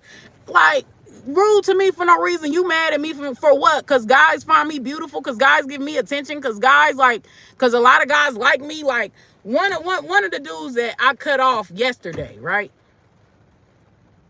He probably think I'm just mad and I get over it. But I'm fucking serious, nigga. Get the fuck out of my face before I punch you, bitch ass nigga. Don't ever come in my face, talk to me again if it's not about work. Like, I'm not playing. If you being rude, nasty to me, trying to make me feel less than or subordinate for no reason when I never done anything to you, now I might have talked shit. I might have joked around a little bit, but it's a joke, motherfucker. I ain't serious. I'm not playing with nobody. With nobody. If you ain't coming to fucking ad, get the fuck out of my face. If you ain't trying to be an ear for me to trauma dump on, fuck me, finance me, uplift me. If you ain't trying to do none of that, I don't give a fuck about your existence. I don't care about your little doggy choo-choo dying. I don't care. I don't care about your career advancements. I don't give a fuck about anything you got going on in your life, positive or negative. Because what that got to do with me? And how is that going to help me? That's exactly how I'm moving. Because people do not appreciate people who are empaths, who are healers, people who are selfless. They shit on you. And then criminalize you when you remove your energy and no longer carry your own shit, bitch, like you let me carry mines. Because if I'm carrying your shit, who's carrying mines? Because it ain't you. I ain't playing with folks. Not playing. I don't give a fuck what you call me.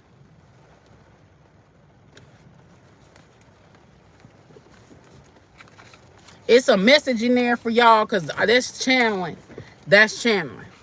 That's a channel. So it's a message in there for y'all. Like, you could be overextending yourself, or like you could be dealing with being a scapegoat, being blamed for everything, or people projecting onto you their insecurities. Like this dude, when the dude that I cut off, right? Since, you know, he don't want to be of assistance to me at all or don't want to help me, but I see you helping other bitches, right? The dude, and then it be slick shit too. Like, he'll be like, if I'm in an area, right?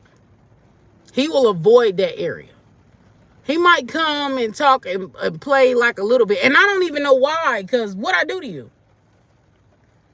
I ain't do shit to you. I joke, I laugh, what I do? I even told him I love his energy. He got nice energy. He my favorite coworker. So why was that met with you avoiding me? Like, I don't understand that. Like, when you friend zone me, I got the message. Okay, we just friends. That's it. We we just friends then. That's it, that's all. But then the nigga will say that, will friends on me and say we just friends. But when I told him to hook me up, do he got some athletes that he know? Some soccer player that he knows? Somebody with a bag that he know that's single that he could hook me up with? The nigga be like, I'm the soccer player. I'm the nigga, you just said you don't like me like that in that way. So why are you saying stuff like that? Cock blocking. Or he'll try to like, and then if he did hook me up with somebody, and this is kind of how I knew he was an enemy early on, because the first guy that like he tried to hook me up with, like he's mean. He's bad. He's mean. You know, and I could deal with a nigga that's a little mean, but like this nigga was, I mean, like harshly mean.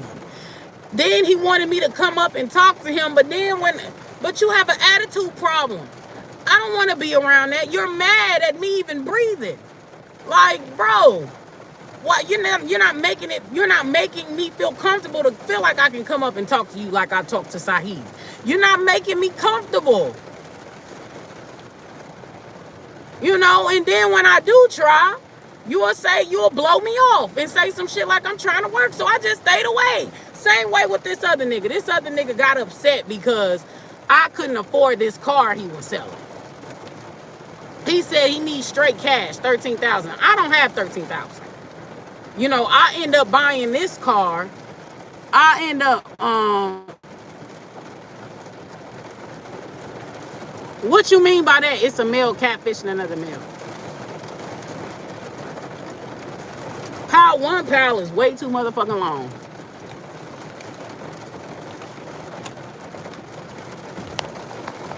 Like, dudes just be sending me, like, just confusing signals. When then I can't, sometimes some of these niggas, I can't even joke with them. Like, they really think they about to take me to the bedroom. Like, nigga, you ain't never heard of work boyfriend, work girlfriend, work flirting? Like, why are you that serious with me? Like, one nigga, he stopped playing with me because I ain't let him sit in my car. You're not fucking me, sir. Like, how is it that y'all could play around with the other females? Like, you could play around with other women and understand that it's just work jokes. But you're so serious with me. Like, I gotta actually put out for you to play work flirt with me. Like, what the fuck? And if I don't, like, bite the offer, now you switching up on me. Like, I don't owe you sex just because we flirting, nigga. Just because you giving me compliments, I'm giving you compliments. We talking shit back and forth. Then the motherfucker, the dude that did it is gonna say, oh, you're not serious. You play too much. Everybody in this bitch plays. Why do I gotta be serious about what I'm joking about? Everybody in this bitch be playing like work boyfriend, work girlfriend, work husband. Like, what the fuck? Why are you taking this serious, bruh? That shit is wild. I had one nigga, my car was down, so I had to take a lift to work. And I ain't really want to pay the price to take a lift back, but I'm gonna start doing that, okay? So me and this guy, he used to, when I text him, he would text right back. Called him on the phone. We talked, one phone conversation. Can you tell me, it's a male thing that's catfishing another male? Can you tell me what that is? Yeah, but he claimed that the guy was shy or something, and that's why he don't speak. But the guy did eventually come up to me, but like, he's like, I don't know, like, I watch everything, every behavior, everything. I look at the whole picture. This is how I decide whether I want this person in my life permanently, whether this person is going to be an associate. And then I also think about what I think, how much of a value I think that they value me. So it's not just about me. It's also about, do they like me back? Is this mutual?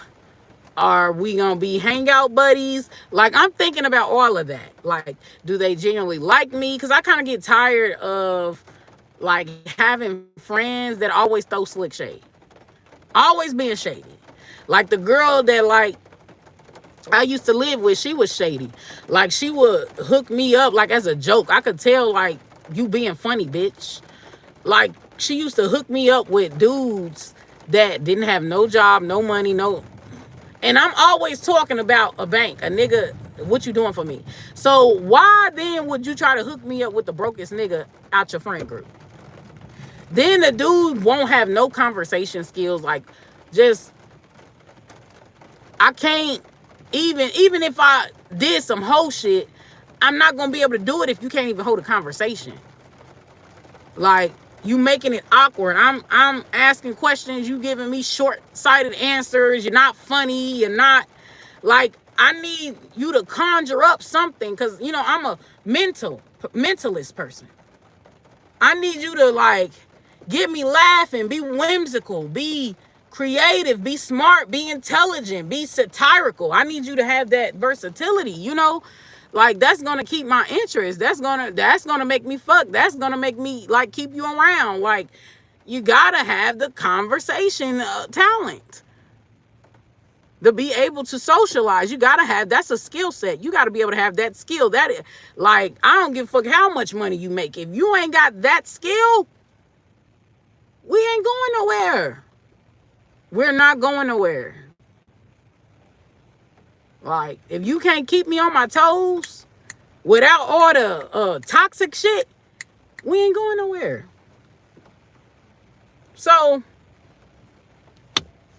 yeah, like, and then, like, she would always try to force when I told her, you know, don't bring no guy for me because I'm not having sex. Like, I have sex when I feel like it, and I talk and deal with men when I feel like it. I don't like a forced situation. If I ain't say, oh, bring one of your friends over, I feel like socializing today, then that's the only time you should be bringing them over when I say I feel like socializing. I feel like being on bullshit today. I feel, you know, when I'm in the mood to. Like, but she always constantly tried to force situations. So I would stay in my room because I'm not fucking you, sir. Sorry, I'm not fucking you. Sorry.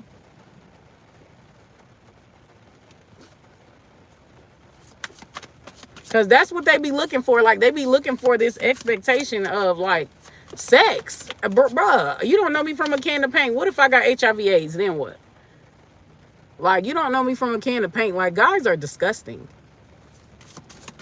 Give me more ancestor spirit, guys. Like, just will fuck anything.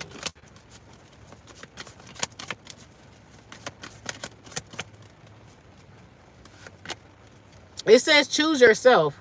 So it says choosing you isn't selfish. Your needs matter too. Your life shifts when you prioritize yourself. So energies are I'm telling you, are taking an issue with you prioritizing yourself. You're no longer people pleasing. You're no longer like you're walking away from drama. You're no longer carrying people's projections, carrying people's insecurities. Like energies will literally, like whatever their demons are, they're gonna try to say that's your demons. Like they're literally switching the roles. If they're the ones jealous and funny acting towards you, they're gonna say you're jealous and funny acting. Okay, so we've got the social mask. Somebody is literally like talking about you and trying to smear campaign you before you get to them. Okay, like they can be like saying, oh, you know, Pal One said this and you ain't even say it like that. Or they could be taking it out of context, basically trying to rally up the troops to get others. Pal One said this about you when you ain't even said that. Okay.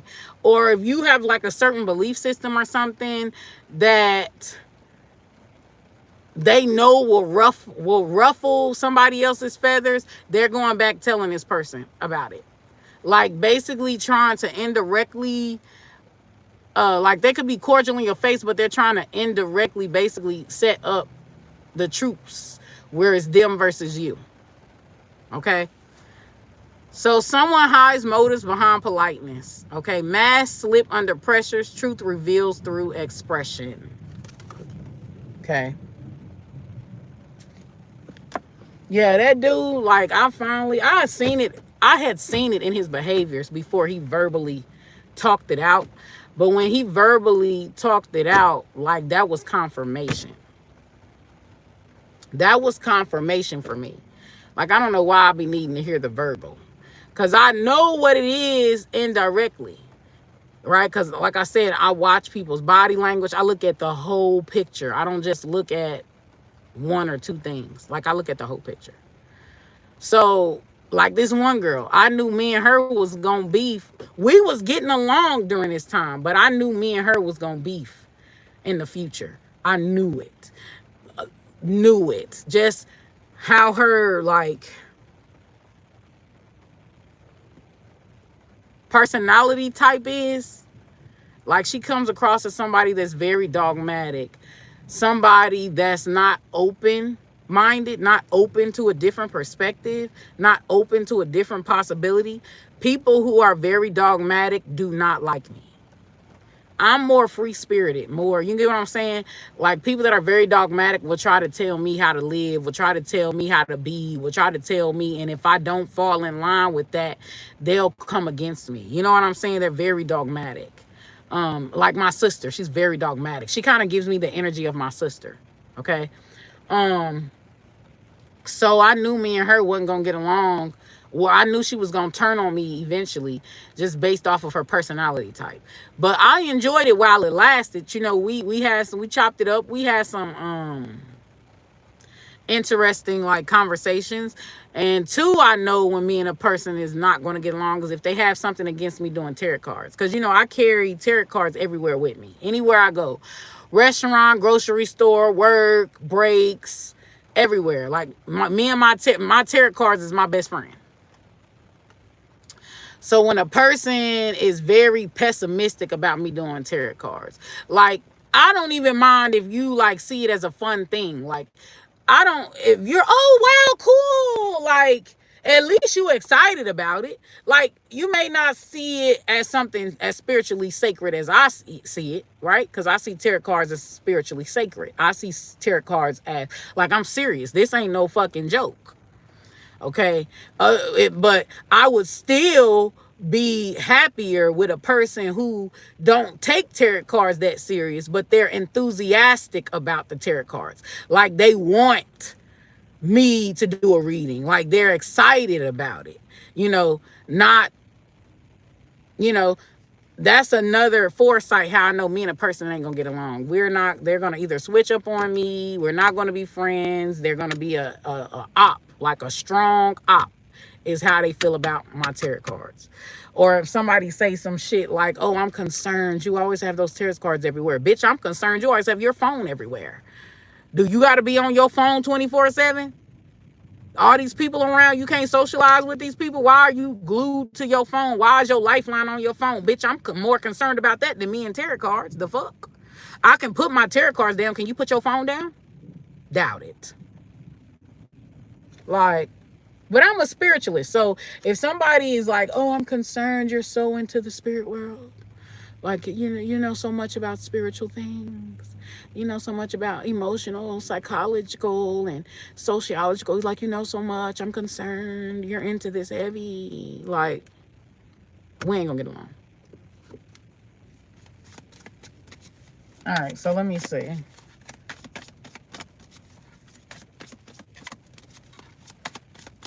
I don't like assimilationist people either. Like, people that have an assimilationist, like, personality, I don't like them. You already know. Your intuition has spoken. You sense the answer deep inside. Now it's time to follow it. So we got intuition. So you already know people is talking. You already know people is being a fake bitch. Like, you already know, Power One. You already know what they doing, what they planning, what they plotting. Like, you already see the bigger scheme of things. Okay. Let's see.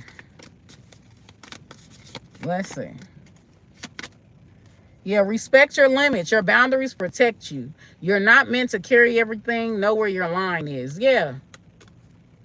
So create your cutoff point.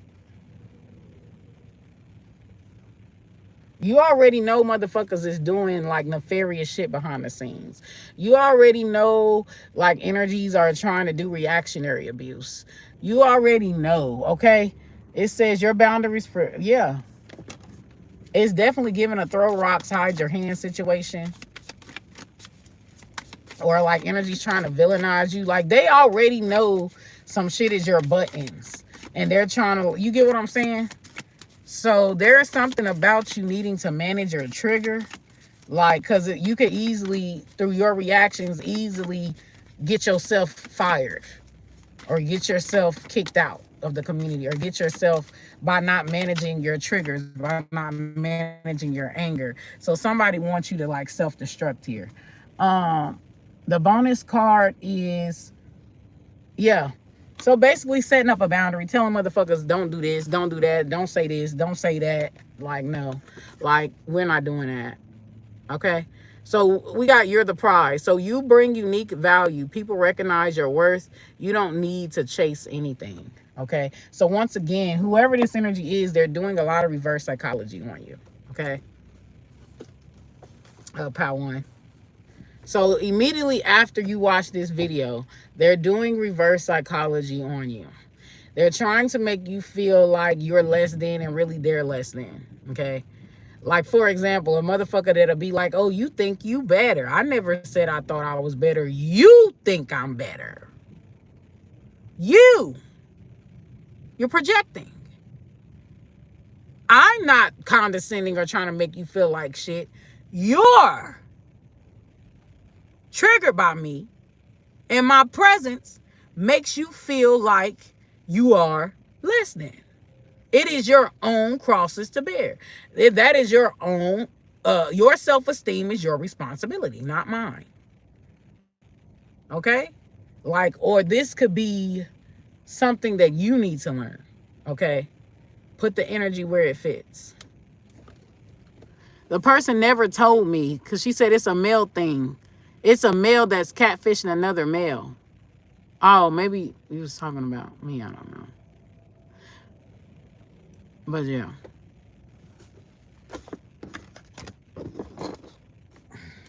But everybody that the dude like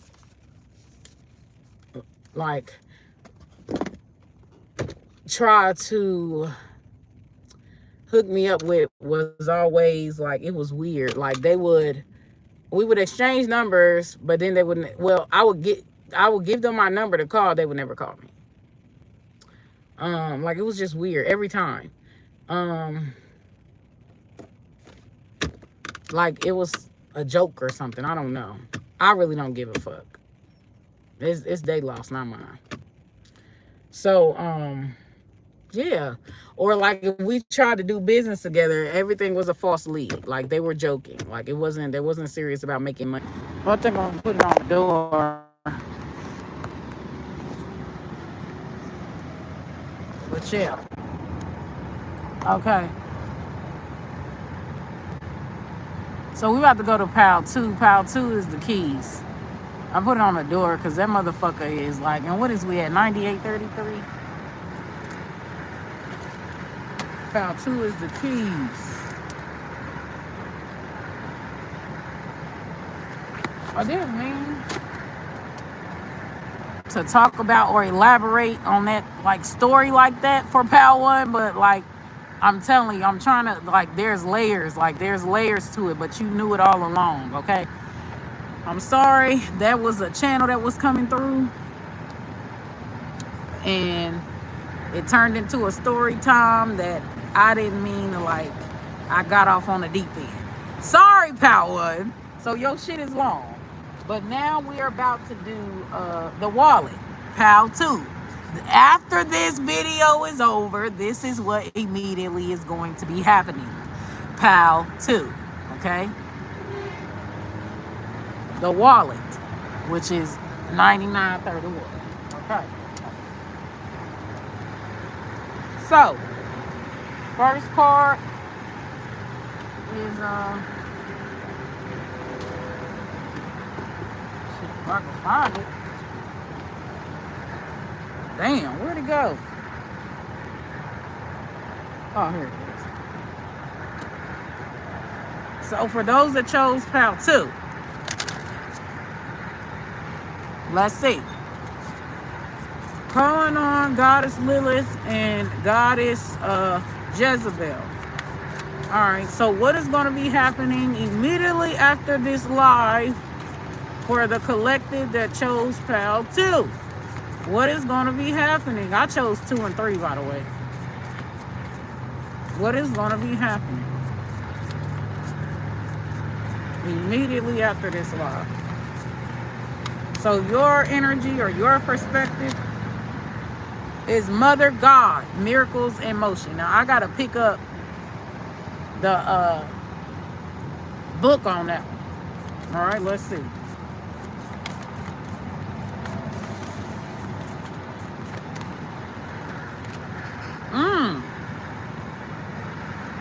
From their perspective is radical truth, Father God, or their energy. Wow. So we got Mother God and Father God. Okay, we got like a little divine union going on here. Wow. We got a divine union going on here. I don't know why, but those 2 cards kind of remind me of like, you know, 2 conscious motherfuckers getting together. Like 2 woke people getting together. And it's like, you know, we're woke, I'm conscious, I'm woke, you conscious, you woke, we open to the bullshit, or like being pro-black or some shit, or being like, you know, a Trumpster, you know, like we both see it, you know what I'm saying? We both philosophical, you get together, you have a baby, you raise that baby with a conscious wokeness to it. You get what I'm saying? If that makes sense. We got the Griot, bless, yeah. So somebody, and this is like the sun energy, all right? But basically somebody is woke or conscious, okay? So you're gonna be in a partnership with somebody of like mind, okay? Y'all both are gonna be woke or conscious. Like for example, with some Black Americans, there is this ploy to reinstill being black and proud, you know, getting rid of, eradicating colorism, eradicating, you know, Negrophobia. And so they're very conscious, very woke. They like the natural hair over the hair weaves, you know what I'm saying? Now the makeup shit could be a make or break. It depends, you know. If your makeup make you look more European, there's a problem with that. You know, what message are you sending? You know what I'm saying? Like, and then their way of dress, like they may start creating garments or start creating things that reflects their awakening to who they are, to their heritage, stuff like that. You know, sometimes energies even join different camps. You know, some energies end up going, you know, Islamic route like Malcolm X. Some energies end up going Hebrew Israelite. Some energies end up going Moorish science, Moorish, Egyptologists and shit. Like, you know, it goes into these different branch offs as a way to, you know, fight the power. You know what I'm saying? So, like, a wokeness. And you two are going to get together based off of this shared vision, based off of this shared goal to wake the masses up. And y'all going to have a baby together. Okay? Look, you see he's in this African garment, you know. Some energies could also be getting back in touch with their African spirituality. Or if you're not African, right? If you're not descendant of the slaves, let's say maybe you're an orphan or something. Like you're getting back in touch with your roots, period. You could be white, getting back in touch with your Irish roots, you know. Or, you know, you could be descended from the white settlers, getting back in touch with your Irish roots, you know. White power, white pride, you know what I'm saying? Or Asian power, Asian pride. You're getting back in touch with your roots. There's something about being displaced here, or there's something about like finding yourself. Like maybe you didn't feel like you were a part of a clan, or it's raining, a part of a clan, or part of like a family thing. So like you went out to find yourself. You went out soul searching and shit like that, and you end up finding your soul family or your soul, the person you're supposed to be with. Like that's what's going to be happening immediately after this reading. Or it could even be a friendship if it's not a friendship, but like something is a catalyst that wake you up. You know what I'm saying? Pow 2.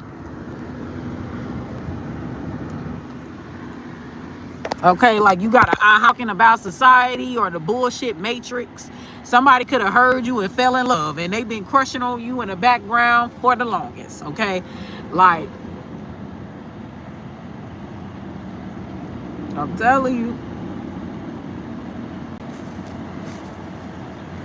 Let's keep going. Let's see what the like someone could just really fuck with you because of your conscious talk.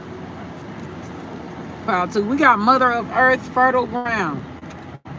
Yeah. Somebody, because this is like Queen of Pentacles energy.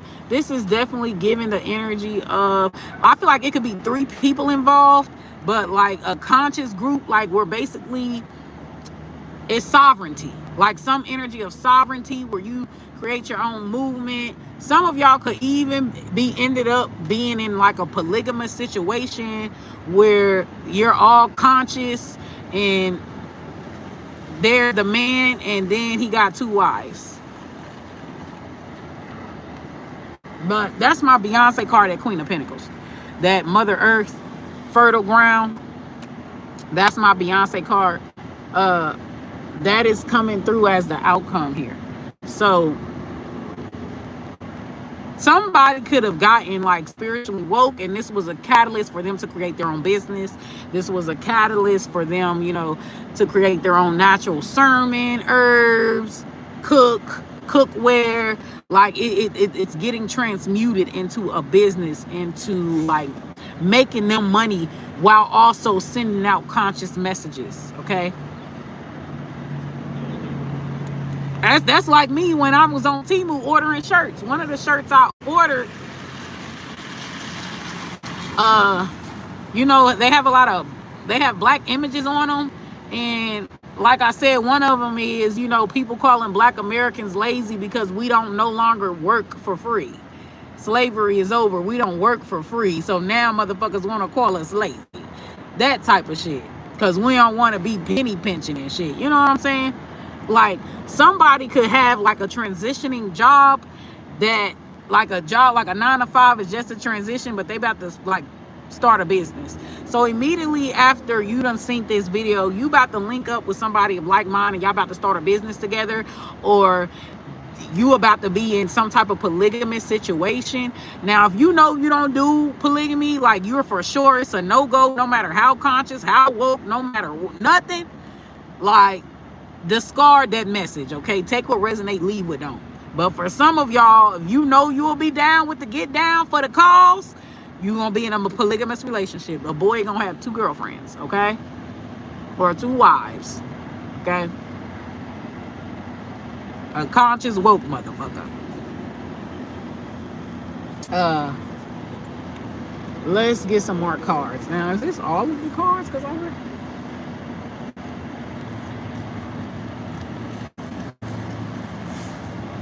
Did I need a bonus card, or is that 4? Oh yeah, I need a bonus card. I'm gonna look those up too before I get to the next one. See if I'm missing anything. All right, give me more ancestor spirit, guys.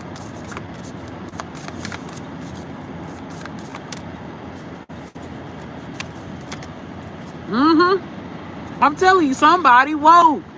Somebody turning their whole life around behind some type of awakening, behind a wake-up call, behind of some type of consciousness. We've got the star, spiritual rebirth, okay?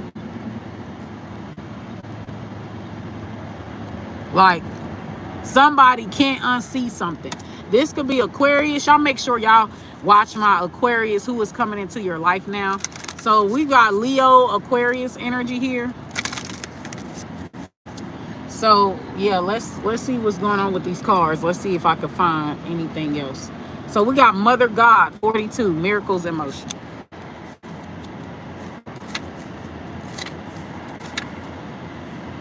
You are the architect of your own existence. When you tap into the wisdom of the great mother that you have within, heaven and the earth are connected through you.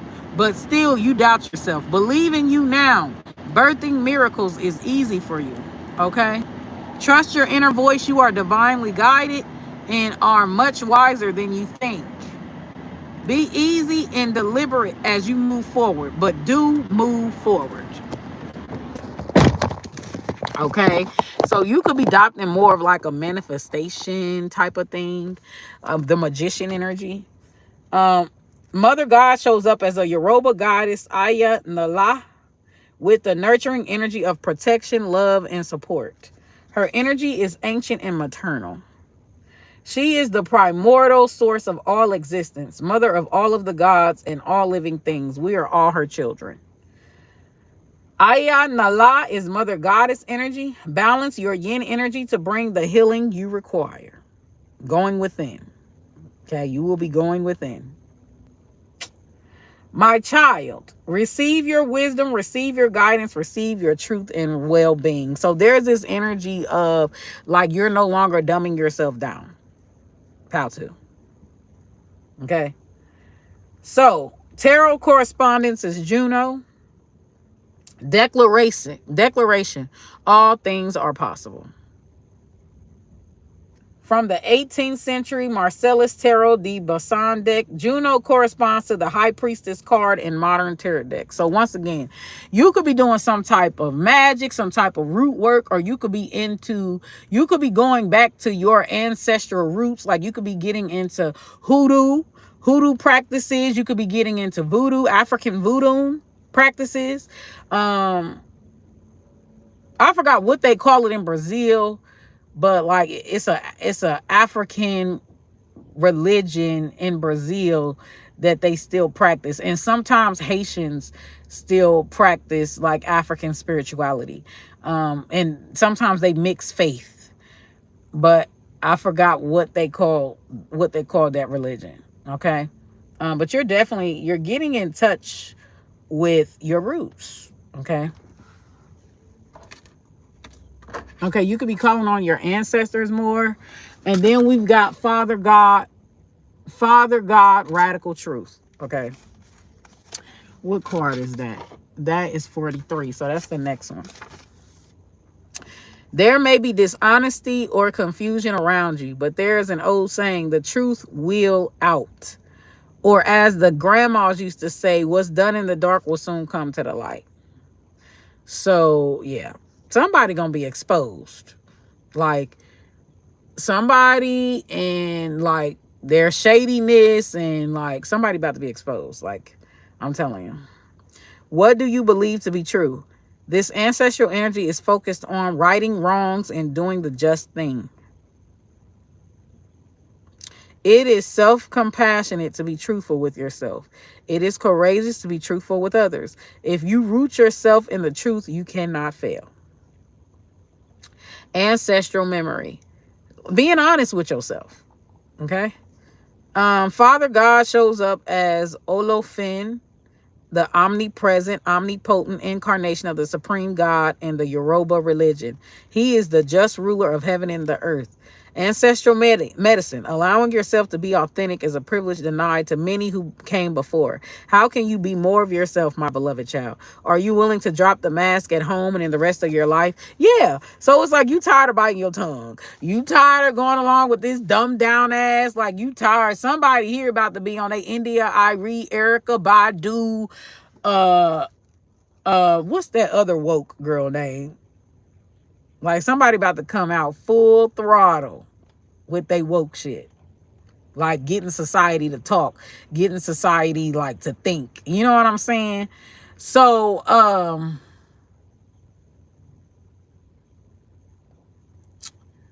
I forgot what it's called. What's her name? It's India Arie, Erica Badu, Ari Lennox.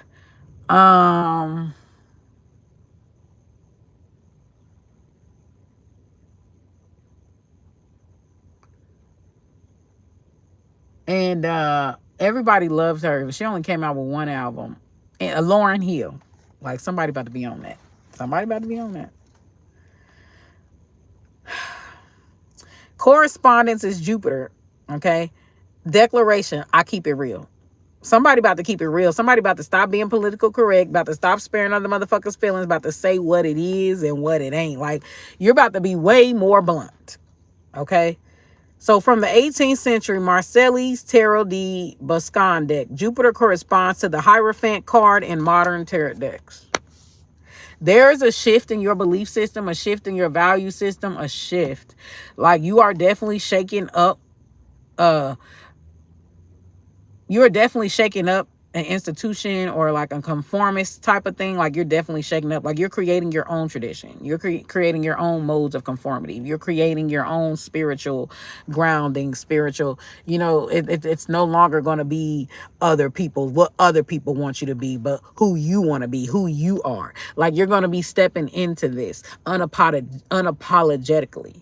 Okay, this is when your manifestations, you're going to start seeing everything that you want is going to come manifestation. Okay, everything that you say you want is going to be done. Everything that you say that you don't like, it's going to be done. Motherfuckers going to stop doing it. It's kind of like you're the queen bee. All because you took off this mask. All because you took off this mask. Okay, people are going to start getting in line. It's like you're going to have more power than the supervisor. Like, people are going to be listening to you more than they listen to the supervisor. Like, people are going to be following you more, and you could be a regular worker, then they're going to be following the motherfucker with the title. Like, people are going to be looking at you as more of a powerhouse, as more of someone that knows what they're talking about, as more of someone that's woke, as more of someone that, like, they gonna cut through all the bullshit, all the projections, all the insecurities, all the shadow work, all the trigger. Like, you get to the meat and potatoes. People are going to be looking to you as the source. Pow too. Like, you're standing in it. You're really standing in it. I'm telling you, what you say go. You could be a homeless person and motherfuckers gonna listen to you more than the motherfucker driving the car and then living in a nice house. And this is why we trying to tell people, like, money and forced rulership don't get you respect. It don't get people respecting you. Honor gets people respecting you. Staying true to yourself, not selling out, not assimilating, not being a dick sucker, not being a kiss ass. That's what gets people to respect you and listen. Nobody respects a motherfucker that can be bitched. Nobody respects a bitch. No one respects a bottom bitch. Everybody can pimp you. Everybody gonna take their turns. Your title, how much money you got, your artificial labels, your degree, your artificial labels of power, your degrees, your authority, all that shit. Everybody ain't gonna respect you because of your motherfucking earthly title. Because at the end of the day, they know you got on your knees and was dick sucking to get that. They know you took it up the ass to get that. You ain't gonna get that respect. It is better to be honorable and true to oneself than to allow people to bitch make you, which is a doormat essentially. And no amount of bass in your voice is going to erase the fact that you a bitch. Real talk.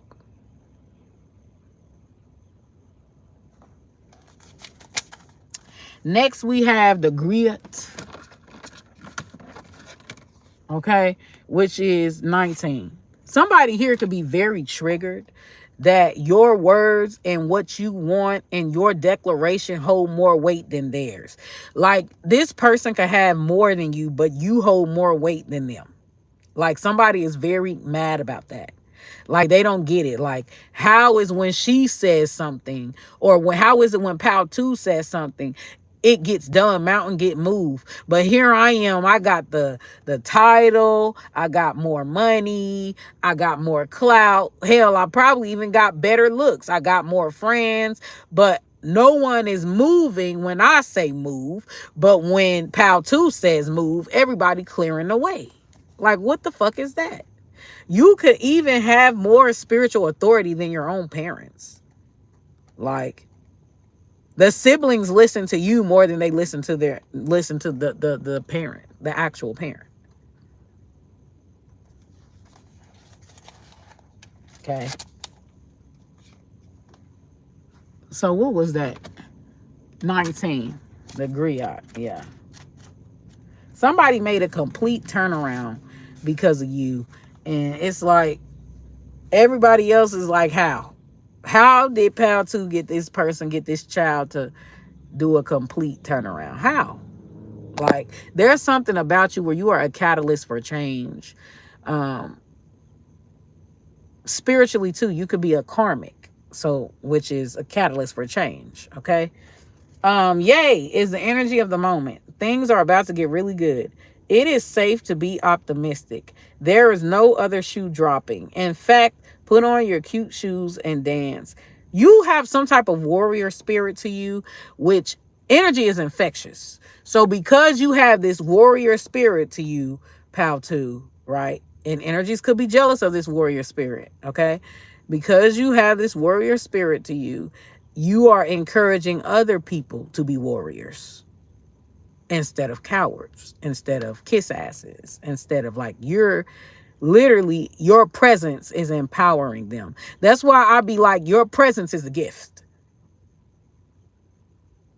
When you show up somewhere, that's the gift. You showing up. That's why it's called presence. Because you are a gift. The day that you were born, you were a gift. So here we go.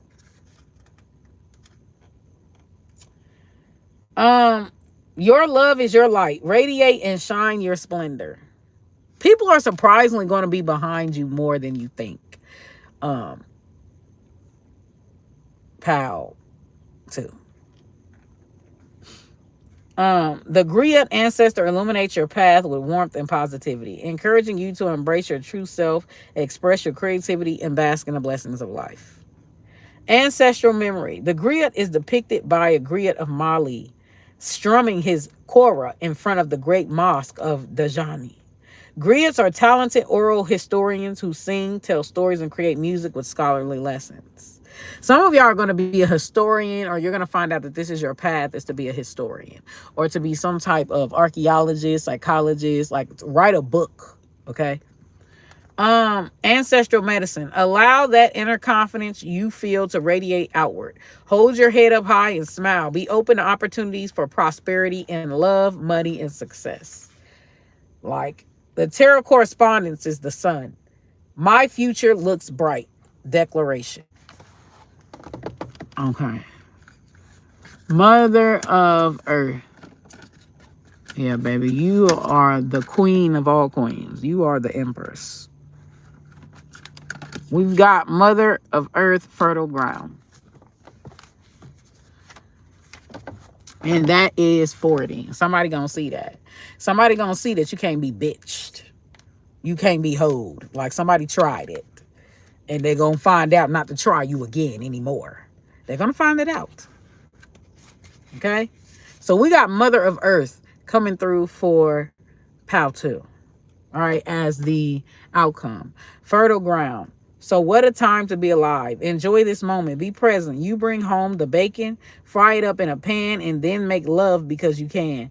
We see you. You are a generous and savvy person of business and a natural cheerleader for others.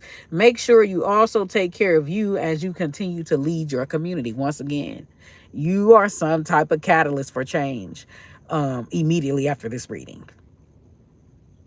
Like, you're going to stop hiding in the corner, or you're going to like, literally. Whereas Pal 1 is running away from their dark side, or the side of them that is not approved by the society. You're embracing the side of you, okay, that is not a conformist, that's not acceptable to society, and don't give a fuck. You're openly sharing your consciousness, your wokeness, and people are, you get what I'm saying, with a sense of groundedness, okay, where it don't come off like a conspiracy theorist.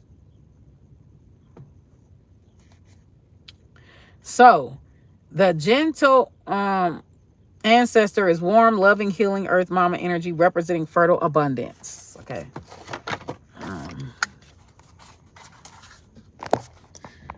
Yeah. Yeah. Let's charge it. I'm gonna open the door. And y'all are going to be looking at the ceiling, because right now it's charging in my phone. I don't want it to overheat. Okay. Down to earth, generous, dependable, and supportive. She really has your back in matters of home and business. Possibilities are all around you. Feel the love, embody it. Be sensible in your approach.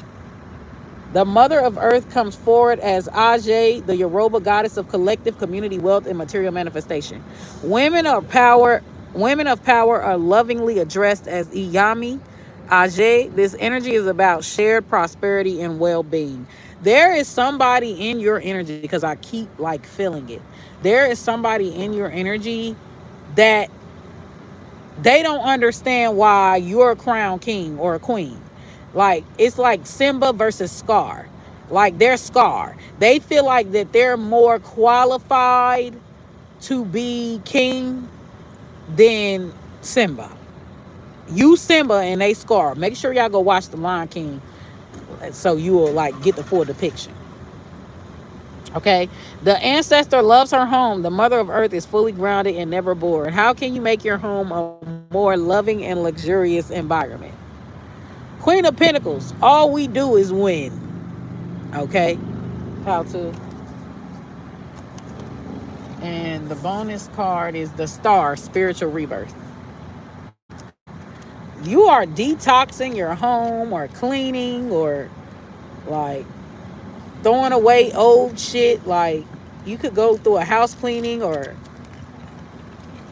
car cleaning or like just reorganization or desanitizing everything, putting salt around your room or salt around your tub, like to protect your home, to protect your space from like evil energies, or you are literally creating an energetic firewall,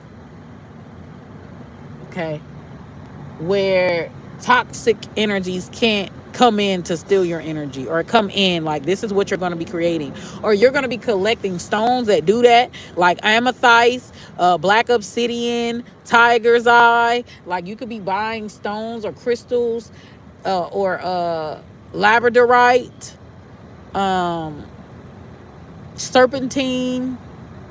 Like, you're going to be collecting stones or crystals that like literally kicks out toxic energies, energy vampires, flying monkeys, narcissists, sociopaths, people who evil eye you. Like, it's literally kicking them out of your energy, like literally. So we got the Star, Spiritual Rebirth here. Okay, any items that they've touched, you're throwing them out. Okay, or you're cleansing them. Okay, or you're going to be cleansing of your spiritual items, spiritual deck, or you're going to be creating an altar. Are you going to be like burning a candle for spiritual protection or something like that? I feel like there is a target on your back, Palsu. Okay. And you could be saying Solomon 91 prayers and stuff like that, like prayer spells for protection. Because there is a target on your back. Okay, we got 17. Hello, season of renewal. There is sunshine after the storm. You have been through it. Like those who came before you are more than a survivor. You are a thriver. Others are seeing your beauty inside and out. Being vulnerable can feel emotionally awkward, but allow your vulnerability to be a strength and superpower. Girl, I'm sorry, James. Is you a girl or a guy? pest control everything. Don't forget to like the live, you guys. You could be an Aquarius. The star was inspired by Chabados, the third gender people of Ndongo and Matambo. These trans feminine people were revealed as deeply intuitive and powerfully magic. So a third gender. Okay, so you could be a third gender. Like, people don't really know what to make of you here. Like, you could have a very strong feminine side, but you can also have a very strong masculine. So energies don't really know what to dub you as, because you're equally both. Okay, but you're embracing this. Some of y'all could have like a very intricate style, like a very different style. Like, you change your looks up, they can't keep up with you. You experiment with your looks, or you experiment with your style here. It says new ideas are flowing to you. Allow yourself to receive. Some of y'all could have like an Aquarius or some type of Pisces rising or moon or Venus.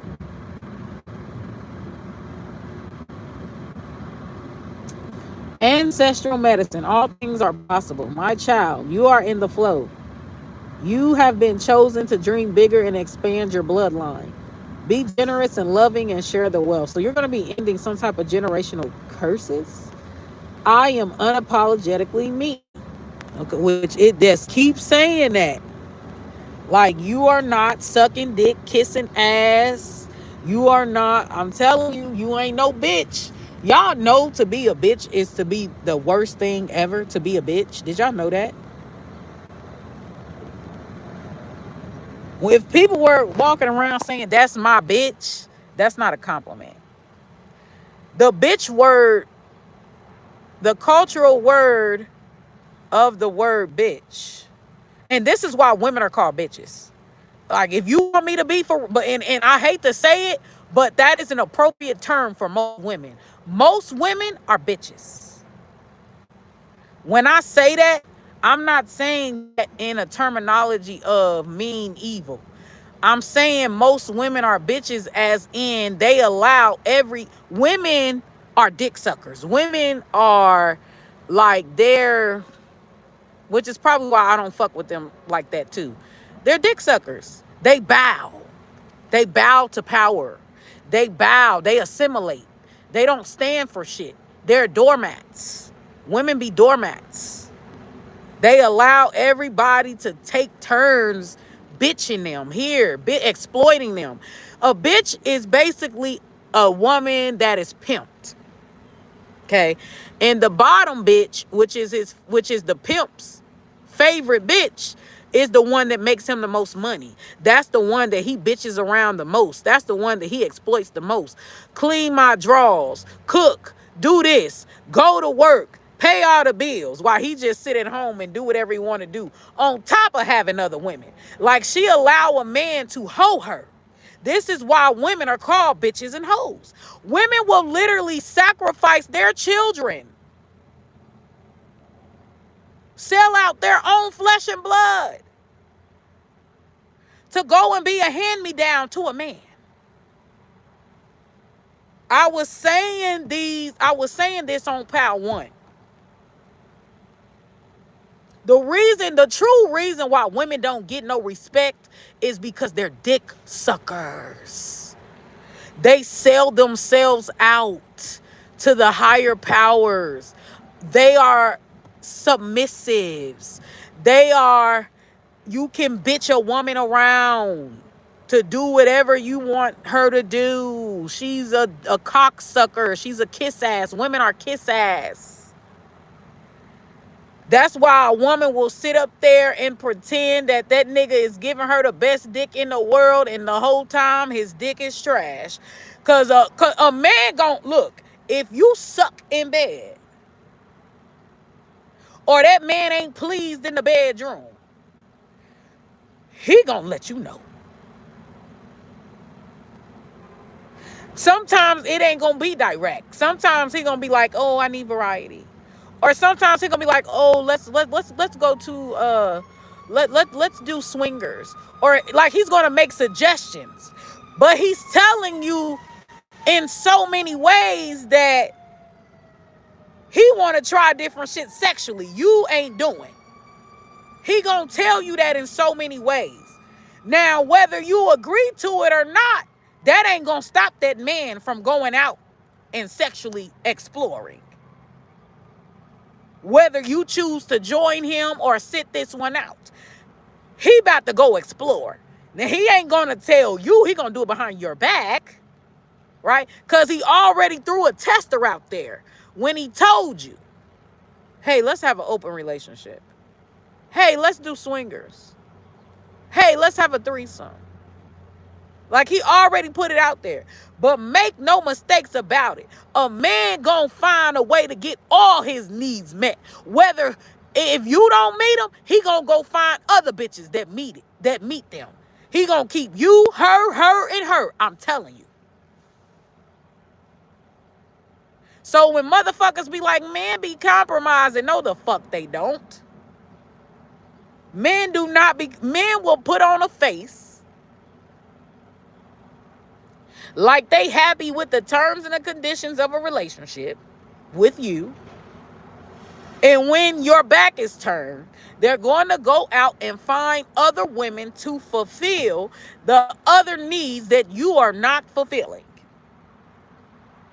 While he's in your face lying to you, telling you he's faithful. I'm telling you, I know men. A man is not going without. Women will go without. Women will sit up there and cry to their homegirls, cry to other men, and say, this man ain't doing this for me, but I'm doing all of this for him. Like, she will go around and still won't cheat on his ass. Still be faithful. And the nigga ain't even meeting her needs. Still will only give her coochie to that one man, even though that one man ain't willing to do everything that you want him to do for you to feel secure in the relationship. You can bitch make women. That's why women are called bitches and hoes, not men. You can bitch make women like clockwork. They are some of the biggest assimilationists. Like, just if you don't believe me, look at how quick, like I said in part 1. Okay, one of the reasons why I don't fuck with females like that, with women like that, because women, if a boy pissed them off, right, they're gonna be anti-male. They're gonna go on this anti-male rant, they're gonna join you shitting on males just because a man pissed them off, right?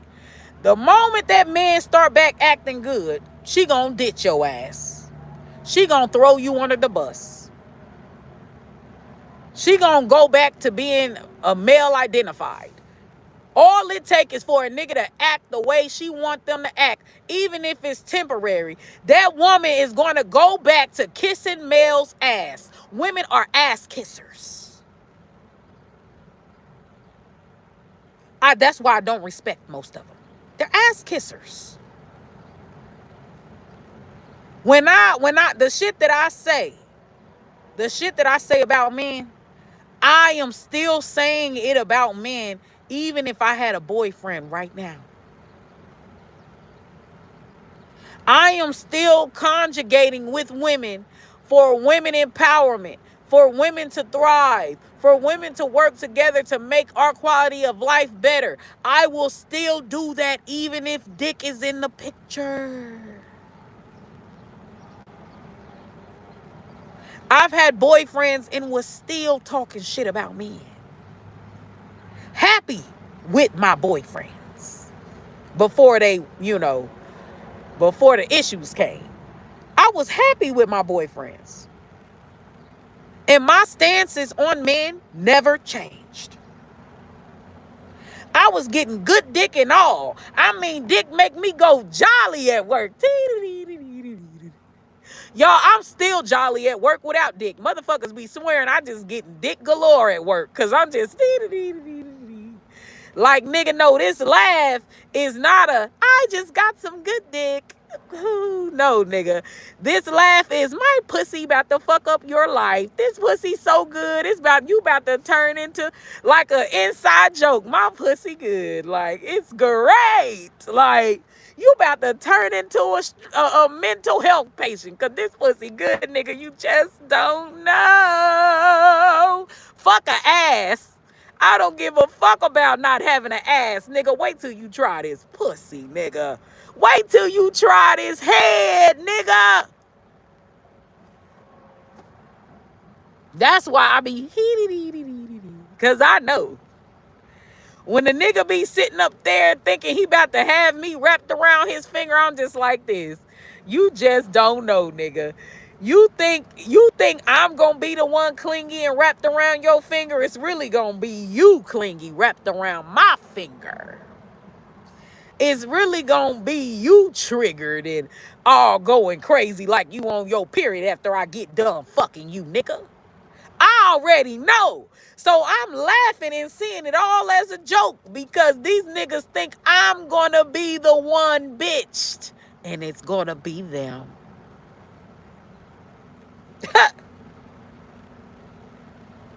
That's why I'm always laughing and smiling because this pussy's good, nigga.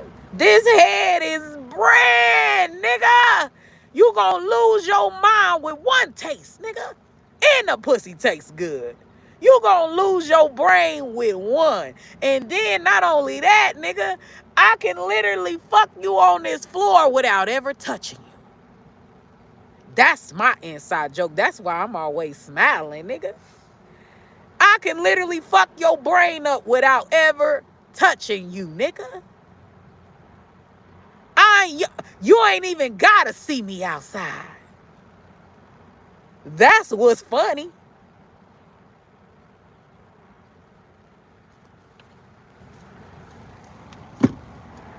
Sometimes a bitch ain't even gotta say words. I don't even have to say a word. One look in your eyes, nigga. One look. Like, I don't even gotta speak. Like, that's what's funny. That's why I'm laughing. That's why I'm giddy. I ain't giddy laughing cause I got some dick. Nigga, I've been dickless for a year. For a year. In August, it's gonna be a year. I have had no dick in my vagina. But I'll be so happy with a good attitude, like I just bust 6 nuts. Like I just, you know, while all the other women is all uptight and classy, I'm classy. Da, da, da. You know, I'm sitting up there with the boys saying dirty jokes. They coming back with it. Well, look, nigga. Come on. I even have some gay niggas questioning their motherfucking sexuality around me. So I'ma say this again. My laugh ain't cause I got some dick. My laugh is cause, nigga, this pussy gon' fuck your life up if you get a whiff, nigga. That's why I'm laughing, cause I know. You sitting up here thinking I'm gonna stalk you, bitch ass nigga. You gonna be the one stalking me, bitch. I already know. This motherfucker, I'm a off guard. I catch you by surprise.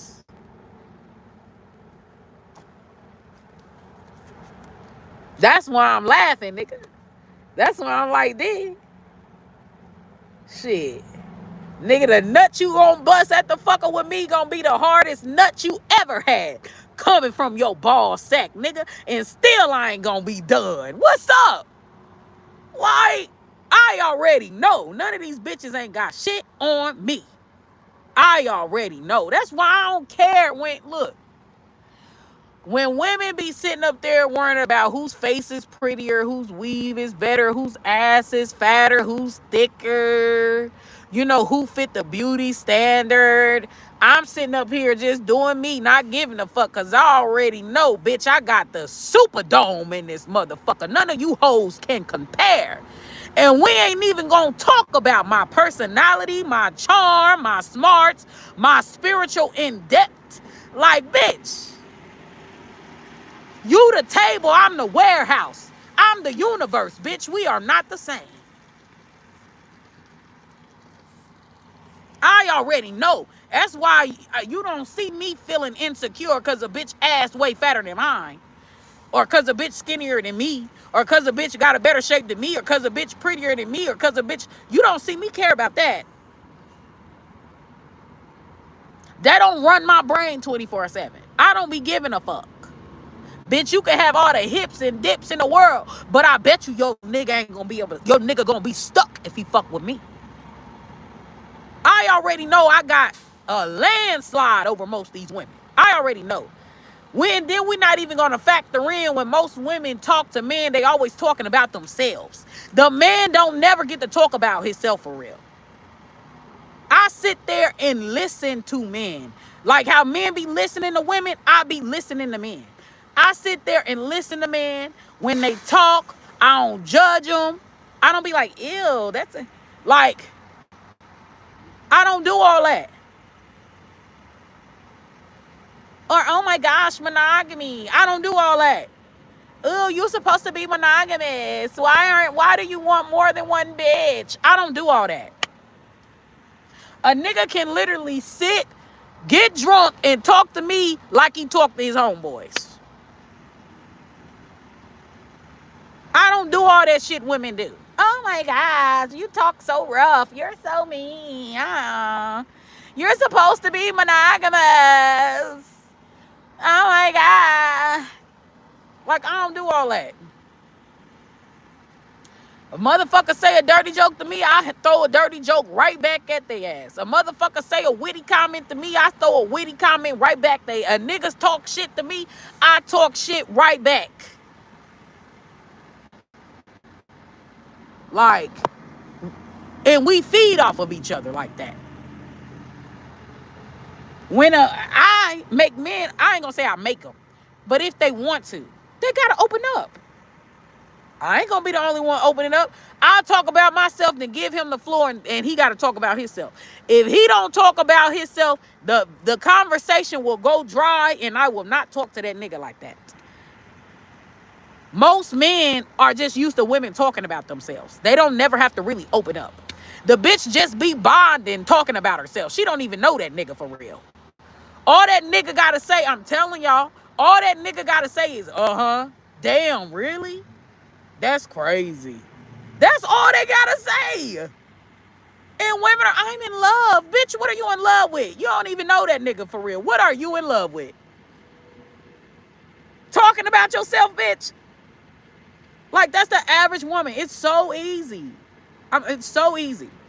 I have a landslide over most women. That's why I know it too. I know I do. When most women ain't even comfortable with their bodies. Most women are not comfortable with their bodies because they're so against being a hoe. So they don't know their bodies like that. I know my body.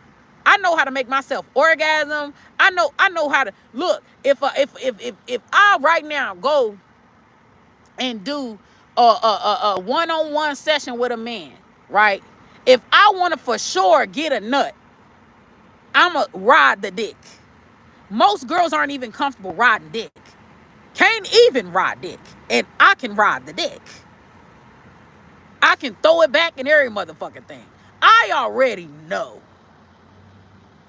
When it comes to that seductive shit, most women run from seduction. Most women run from the whole sex side of things, right? Because sex is a powerhouse. One of the most powerful energies that you have is your sexual energy. You see? But like I said, bitches don't want to listen to me. Women don't want to listen to me. If I was a man saying this shit, my tarot business would be soaring right now. Soaring. So many requests I can't keep up. But because I'm a woman saying this shit, and I ain't got a penis, girls is gonna dismiss me. Or they'll watch, they'll lurk, but they're not gonna support my business.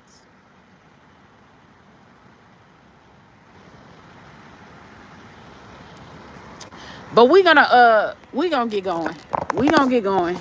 Because they be looking for confirmation bias to their outdated ass value system or their outdated view about life, because they refuse to look at life without them motherfucking rose colored glasses, lenses that bitches be carrying around. They walk through life blindly. And like I said plenty of times, I'm a different type of tarot reader. I'm not going to feed you no fantasy. Just like I had one client where her dude, he was turned off by her. She kept saying he was gay. No, ma'am. You know men can get turned off from women. You know you can make a nigga dick go soft. Did you know that? Did you know men, sometimes their emotions is attached to their penis? If you turn him off or you're doing a lot of shit that turns him off, his dick will literally go soft. And some men, if they really know how to work their penis, some men know how to intentionally make their dick go soft to get to get a certain behavior out of you. Like, let's say if, oh yeah, I'm a dickologist, a dick specialist. Let's say if the man, right, don't want to wear a condom. And he says wearing condoms make his dick go soft, right?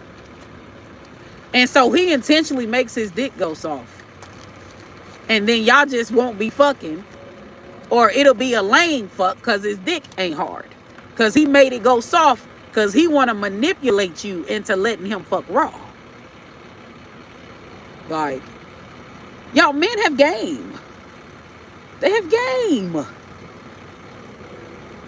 It's funny how women just think that men are mindless with their dick. That dick of theirs is a weapon. Men ain't just out handing out dick, like just mindlessly fucking. Men got plans. Once I dick her down, I'm gonna get her money. Once I dick her down, I'm a love bomber and then withdraw and then play with her head and then get her to do whatever I want her to do. Once I dick her down, I'm gonna get her to get over. The dick is a weapon, not just a tool that they use to try to get the fuck you. It's a weapon that they use for power.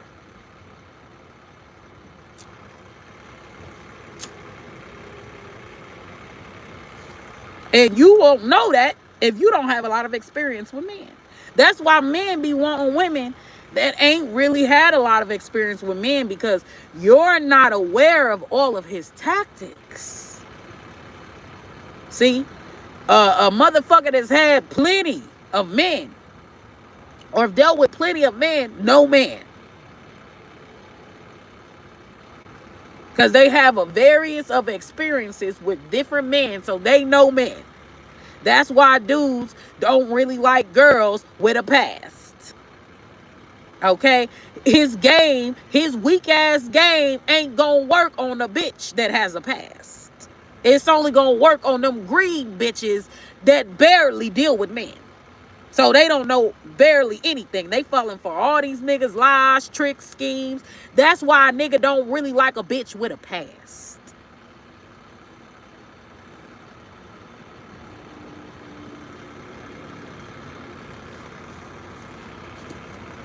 Let's see. And I'm a little hood. This is me unfiltered, okay? Look, I'm classy out in the regular world. Let me be ghetto. Let me be my cursing self on my motherfucking channel. This is my shit. And if you don't like it and you feel like it's too uncut for you, you can get the fuck on, because this is for adults only. Adults only. Okay? This is real and unfiltered truth. I'm not going to hold your hand or talk to you like you some motherfucking child of mine. If you ain't an adult, you can get the fuck off my channel. If you can't handle taboo topics, taboo conversation, you can get the fuck off my channel. Because this is me real, raw, and uncut. Okay. Let's move on.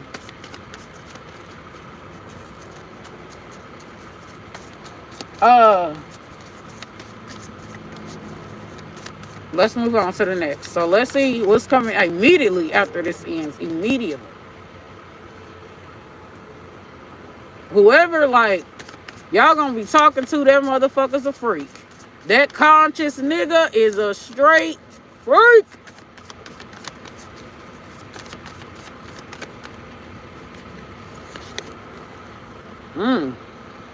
Oh shit, I don't like that. We got deadbeat. Immediately after you watch this video, this is going to be happening. So somebody skip out on paying their child support. So we got irresponsible and lazy, lack of accountability, shifts the blame, drains others' energy. So you could be dealing with, your baby daddy could be a conscious woke nigga, but he's actually a scrub. Okay, or your baby mama. So somebody has a woman or has women like that's in a polygamous relationship or swingers, or like they sharing a nigga. He can have kids all over the place, but like he ain't paying, like these women are helping him be a deadbeat, right? Under this conscious talk. So you got a conscious nigga that's a scrub.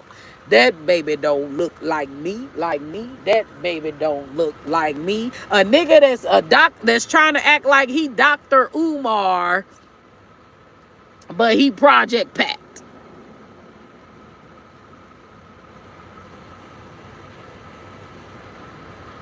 He's a scrub. He's a yeah. This remind me of the Vangos. Y'all know light skinned Keisha, the Vangos? Light skinned Keisha, the Vangos, and how they talking bad about his baby mama. That nigga a deadbeat. And that girl act like she got a prize, act like somebody is throwing your dirt in the name. Like a baby daddy with his new wife or new girlfriend or whatever, they throwing your dirt in the name, pal, in the ground, pal too. They talking mad shit about you, pal too. Just like the Vangos. Go Google light skinned Keisha going back and forth with one of his baby mamas. Go look that up. Somebody here is a womanizer, a straight womanizer. We got split take. All right, so sharing or splitting everything 50-50. Fair division of what's gained and earned. So, yeah. Somebody, dude, is a 50-50 nigga. You got a deadbeat baby daddy that's a 50-50 nigga who is now woke or conscious, like a Dr. Umar, but he really a Project Pat. But he's hiding behind this Dr. Umar facade, this woke conscious facade, right? To hide the fact that he a scrub. And these lost ass women that he's with, or this might be will end up being your situation. Like they falling for his conscious talk, hook, line, and sinker, not knowing he ain't no different from Lil Ray that's sitting out of jail, struggling with his sexuality. Oh, the down low. Okay.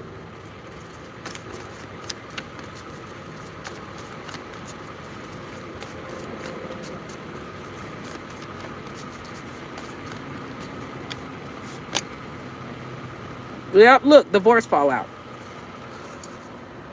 Yes, so somebody don't want you to get child support.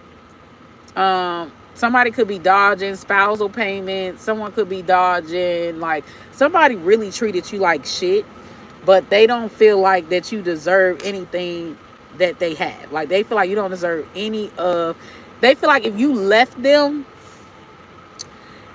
then you don't get to take none of their money with you. Forget the scarring that they did to you. Like, this person's very abusive, very narcissistic. This person is definitely a spiritual narcissist, okay? This person is a condescending, spiritual, dogmatic narcissist. Like, go see that movie Ruth or Ruthless that Tyler Perry made. Like, this guy sees himself as I am God. Like, he sees himself as the white boy that's playing like he's God and he got that coat and everybody worshiping the white boy. Okay? Like he Jesus. Like, that's the energy that this man has. And he is using other women to not only come against you, but to try to take the children away from you or to try to smear campaign your name. He's using other women for their money and stuff like that. Like, to save his pockets. Y'all, this motherfucker dusty. Taking sides, unresolved trauma and loyalty bonds ripple through the family, especially affecting children.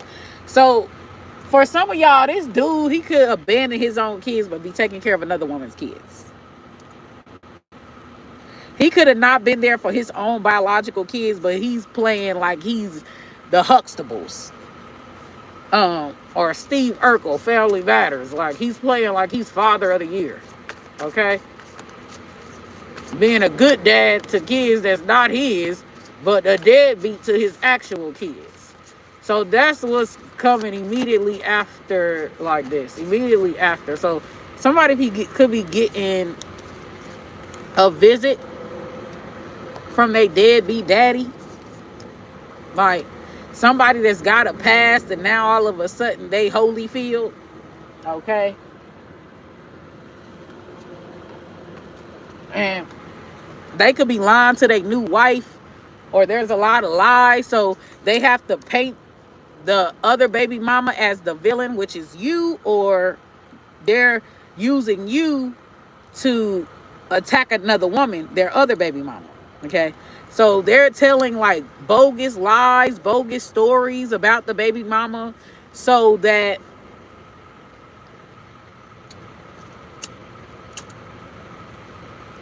you won't go to her to find out the truth about him. Okay? So he's trying to recruit you to be an enemy to his baby mama, or this is what your baby daddy is doing with you, right? To try to, wow. Somebody here is a fucking flaming narcissist.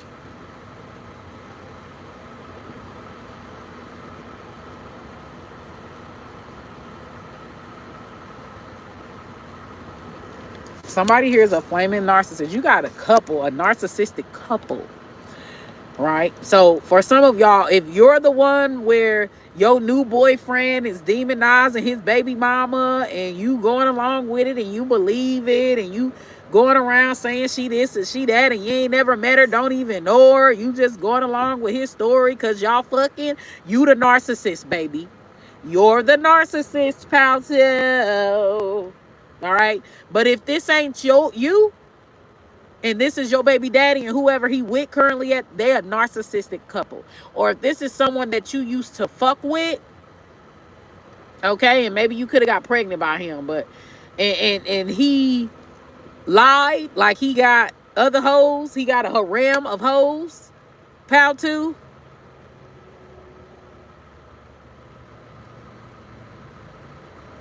You said fraudulent marriages.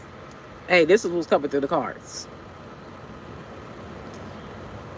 Y'all know how when women have a past, like they done fucked half the city, and then all of a sudden they end up being religious freaks after they done fucked half the city. Like, oh my gosh, I have sinned. Y'all know them type of women. It's niggas like that too. It's men like that too. That's why it's not surprising why, like, some of the biggest sinners hide in the church. They be more of a sinner than the motherfuckers that don't even believe in God.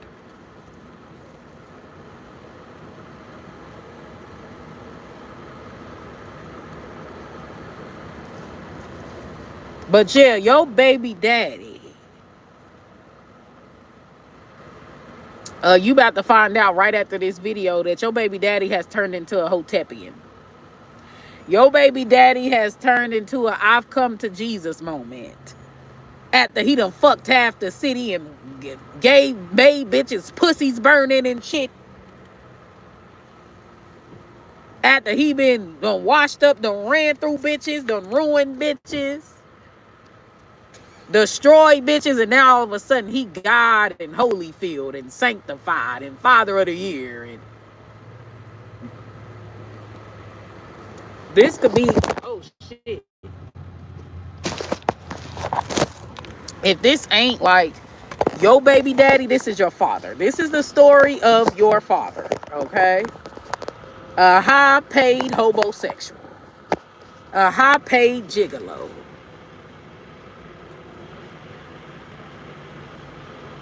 Okay, this motherfucker, oh Jesus, y'all. These messages is coming out like really crazy. This motherfucker could be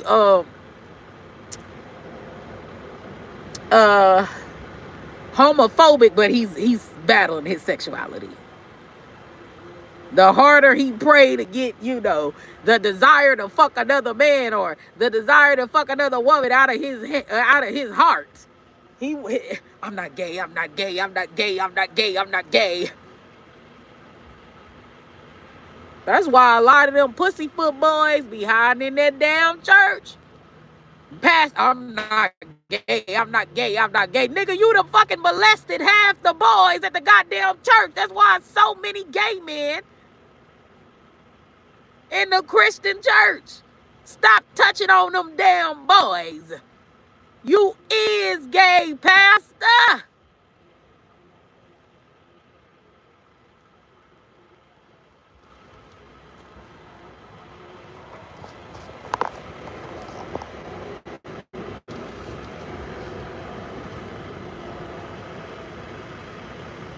Immediately after this video,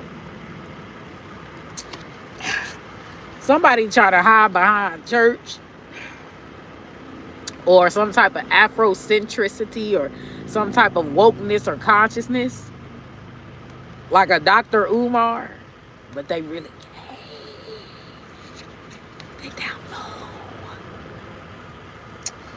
Person, thing, or idea that will not go away easily, needs deep inner healing, unshakable without force. Y'all, I done seen men. Since men are such visual creatures, right?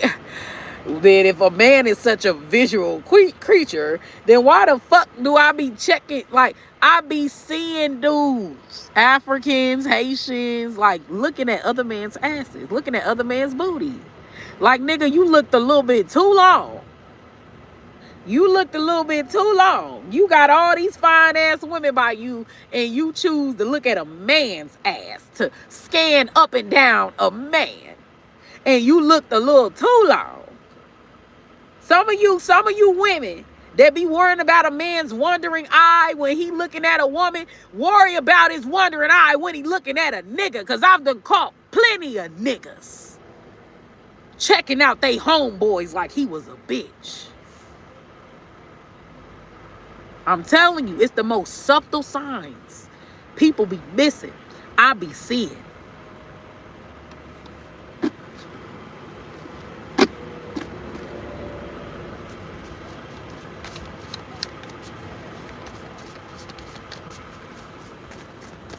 Yeah. Somebody that you divorced or you left alone or you left like they really badly abused you. Like, this person is down low. Like, they're battling their sexuality. Like, they're down low. Okay? So you sit up here worried about if he got a side bitch and he probably got a side nigga. Y'all both got side niggas. Twinning. Like, come on. Come on. Come on, man.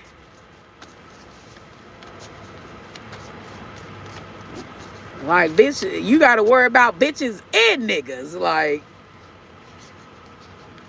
we got cold feet coming through. Somebody done found out, or somebody will find out, like, that a dude is, like, either got a Grindr app or, like, somebody gonna find out that a boy is gay.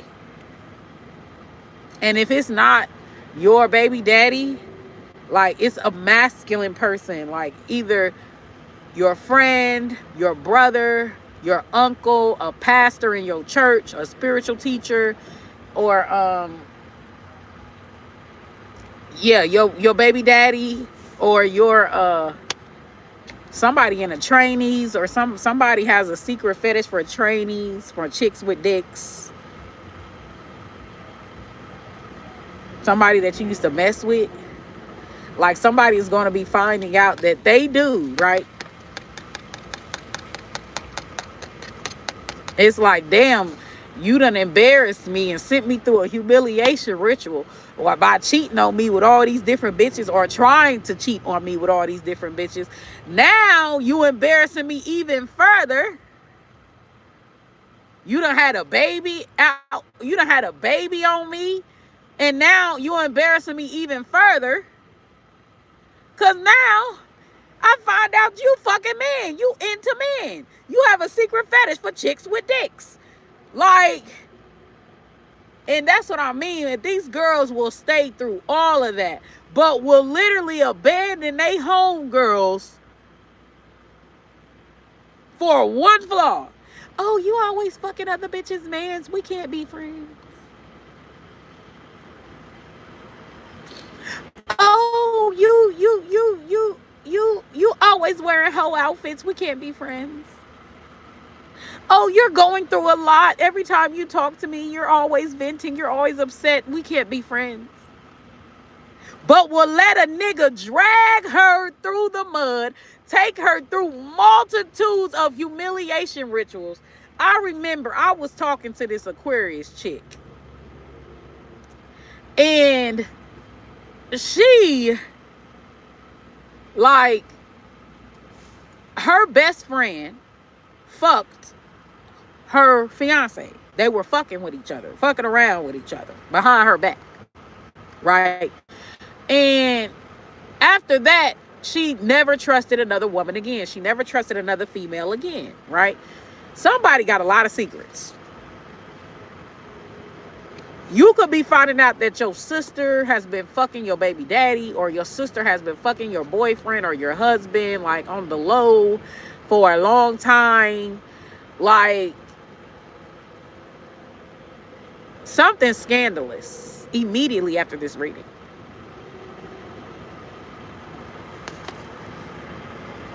And like, he been cutting her a check. This is, I'm telling y'all, women ain't shit. Women are more of a threat than men. I'm telling you. Women ain't shit. You could be finding out that your sister or your homegirl or whoever have been taking money from your baby daddy. Okay? When he could have took that money and paid his child support. Somebody here is a straight narcissist. It says two narcissists getting together. Two narcissists fucking each other up. Two narcissists, like, y'all, when I tell y'all that karma, that bad karma, because there's good karma and bad karma. Classes in session. I'm telling you. Loss of nerve or confidence in following through, fear of commitment, doubt creeping in. Somebody about to, like, cold feet. Like, somebody, this person about to think that, oh, you know, I got Pal 2's man, I got Pal's 2 baby daddy. He said he gonna leave, blah, blah, blah, for me, blah, blah, blah. And he gets cold feet. It don't happen. Or she leave her situation, but he don't leave his situation. Like, that's a mess, child. That's a mess, child. So there could be a woman giving you funny acting energy, like she fucking your dude, or like she wanna fuck your dude. So she acting like always giving you funny, and like, bitch, why you hate me? I ain't do shit to you. Cause her nigga, cause your nigga won't leave you to be with her. So she feel like you in the way. Okay? This person could have have pregnancy scares with your baby daddy. It's some double crossing ass shit going on, pal, too. Immediately after this reading. They act warm then cold. You're left guessing their intention. The inconsistency speaks louder than words. Okay. It's like, huh? What? Okay, bitch, why you being weird? Why you being weird?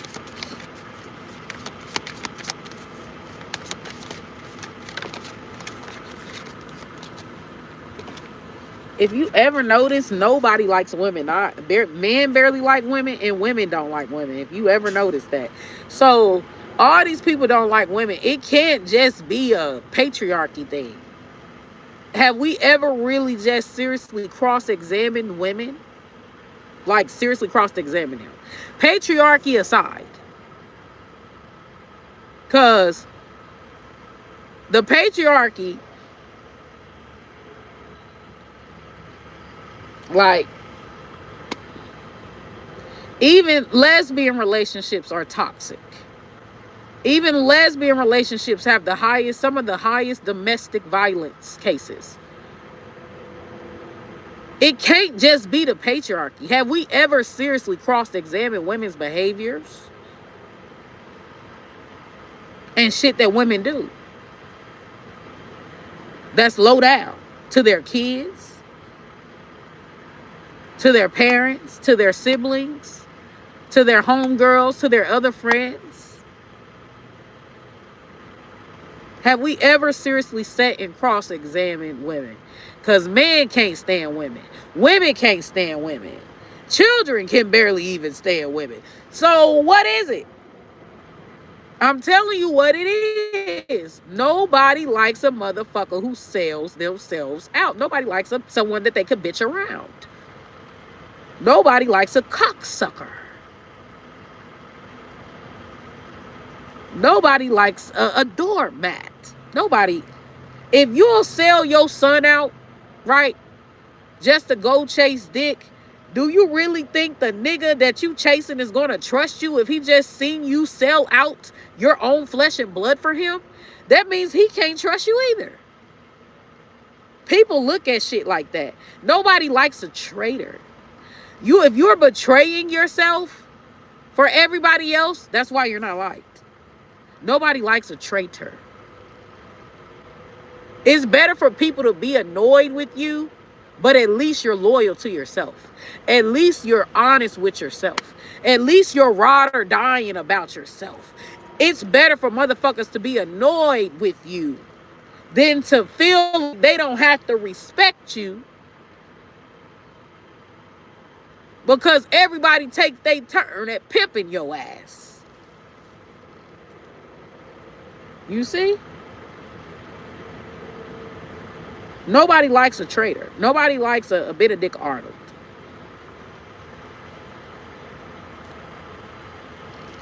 So if you sitting up here sabotaging your own sister, who's your own flesh and blood, and you doing all this low down dirty shit against your sister or whoever, come on, man, do the math.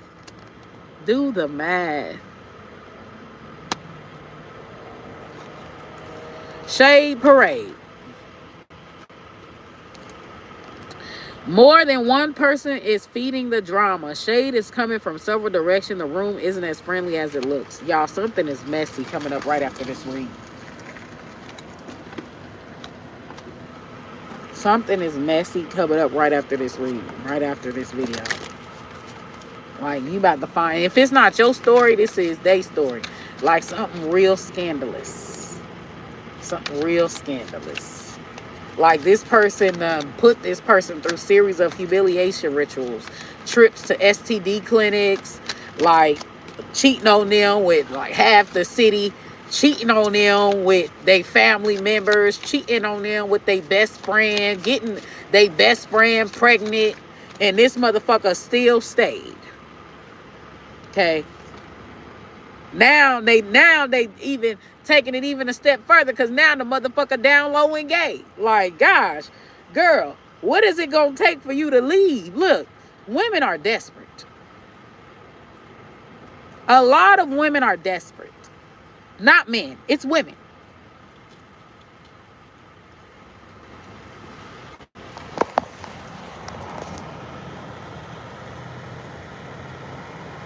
Y'all ain't gonna like that, huh? Because everybody always love talking about how desperate man is for a nut. But look, when men say they want something, they go get it. And they don't give a fuck if they gotta cheat on you to go get the other parts of what they want. But it's gonna be got. Women are the ones that sell themselves short. When you look at the bigger picture, it is women who are desperate, not men.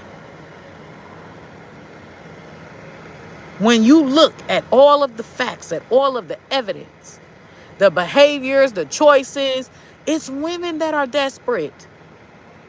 Look, the average man, not all men, but the average man, if he has a boundary that he will not allow cheating, he is enforcing that motherfucking boundary.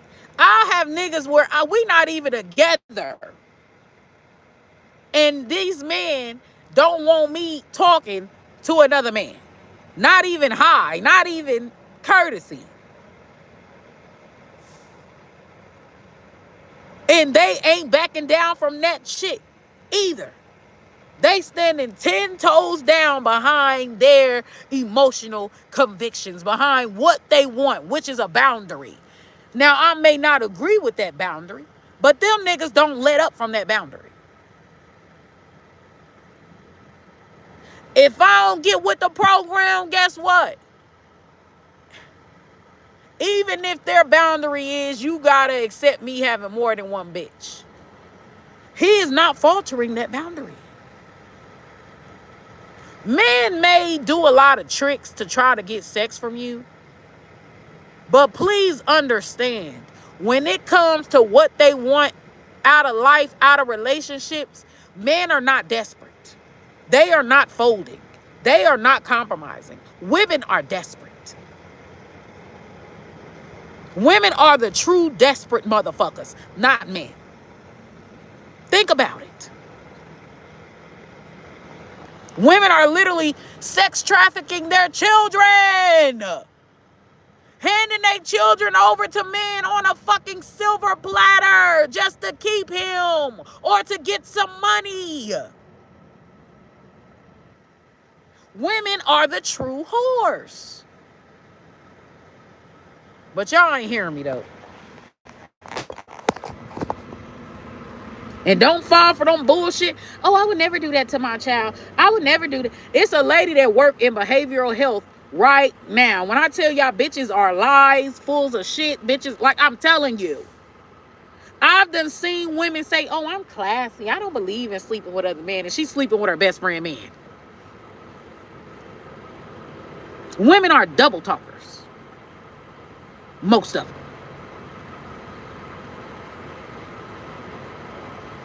They will literally castrate another woman and they do the same shit. Or if it's a woman that they like, they'll give her a pass. So is the behavior wrong or is it not, bitch?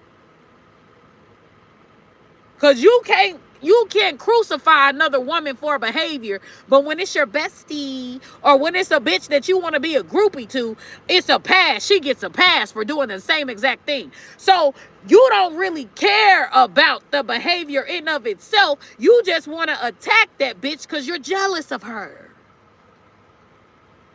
That's what it is. Because if you truly have a problem with something, you're going to have a problem with it no matter who it is. Because the problem is the particular said behavior or the particular said personality trait. If you don't keep the same energy with everybody in the room over this same behavior, over this same personality trait, I have exposed you. You, sir, ma'am, you don't have an issue with the behavior. You have an issue with the person. You're jealous of that person. And you're using whatever behavior they are doing as an excuse to attack them because you don't fuck with them to begin with for whatever reason. Keep it real. I just don't like her. I'm just jealous of her. Keep it real, bitch.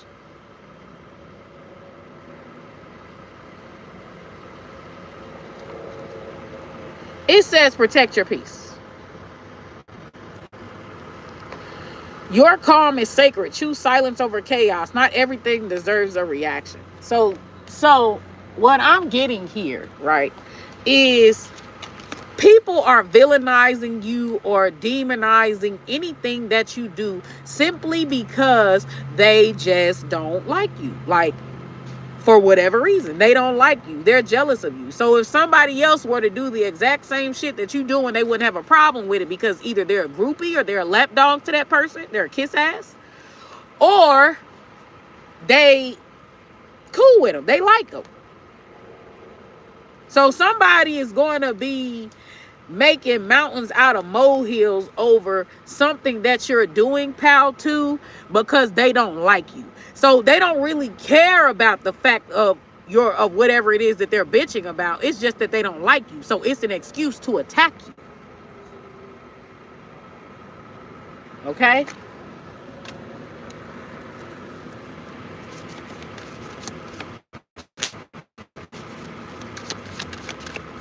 All right, so we got 2 more cards. And then, yeah, we're done. Oh, this is a hot mess.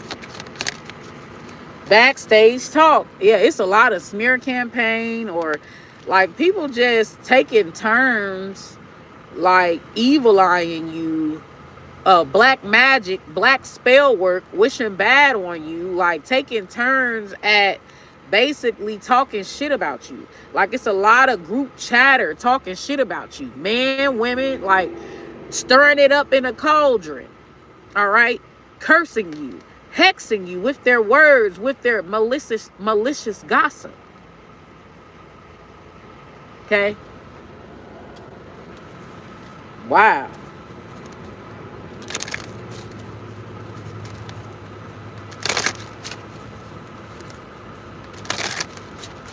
Yeah, somebody ain't feeling you. Somebody ain't feeling you. Look, block the noise. Yeah, somebody ain't feeling you. Somebody basically trying to Blac Chyna you. You know how Blac Chyna gets so much hate. But if a Kardashian was to do exactly what Blac Chyna is doing, everybody would be praising a Kardashian. There is some type of colorism, sexism, or racism that is going on, pal, too. Okay? With you. Okay? For why they're attacking you. All right? Too many opinions clouds your clarity. Silence helps you reconnect with yourself, protect your inner voice. Okay? Wow. So we got somebody that is really extremely jealous. Really extremely jealous.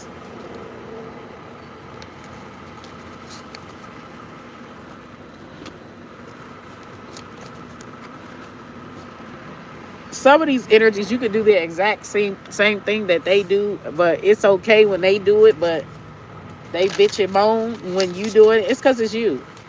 It ain't got shit to do with whatever it is that they bitching about. It's because it's you, pal, too. Now we're going to be moving on to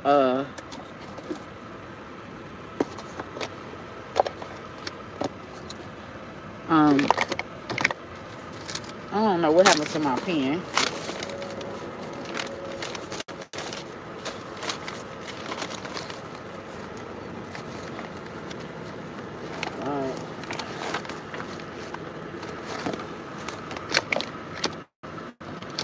All right. 188.12, pal 3. What is going to be happening immediately after this video? So we got 188.20.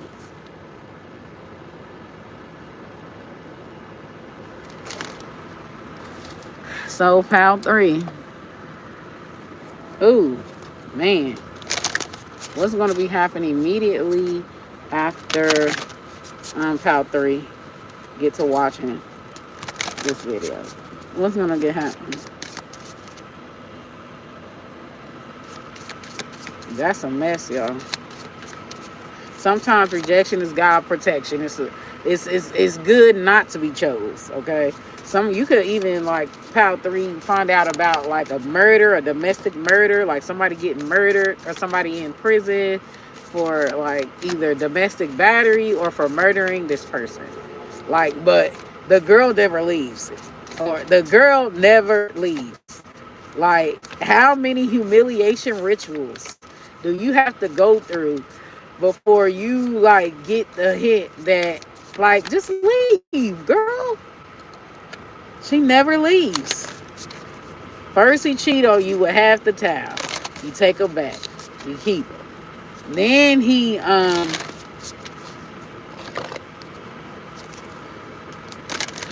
then he's cheating on you with your family members and trying to get with your family members and then slept with your family members and then got some of your family members pregnant and then got some women pregnant that ain't your family members as well, having babies on you, and you're still there.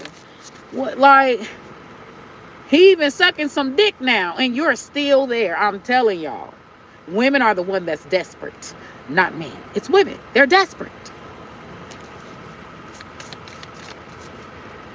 They like men or prefer men way more than men prefer them. That is why women are always the one compromising their goddamn standards. Their so-called standards that they so-called claim to have. And women will stay with these men that take them through all these humiliation rituals, but will come on social media acting like they better than single bitches or than bitches who are hoes or whores, acting like they're better than bitches that are even sleeping with their man. But you're the one that's staying through it all, sis. So who's really beneath who? Who's really got low self-esteem and don't know their worth?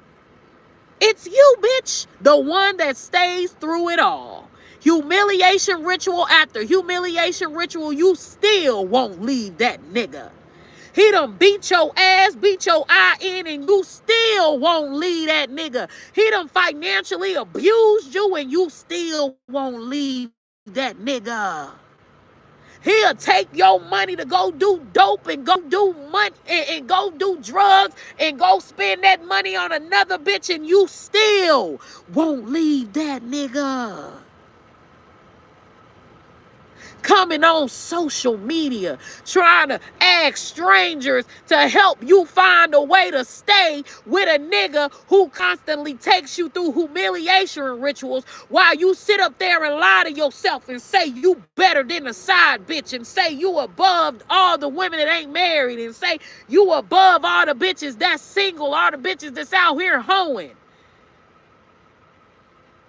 Bitch, you ain't shit but a bottom bitch. Everybody take their turns pimping you. Who's really beneath who? Be for real.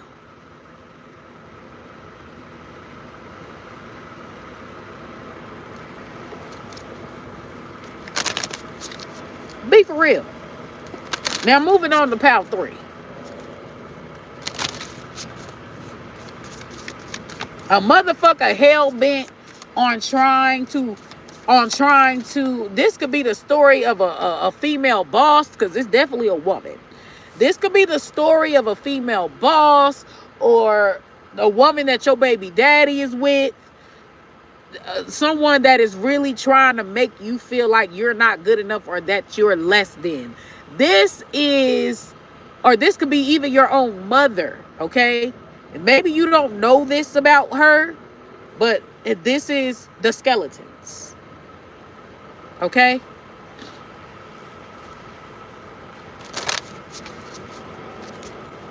Wow.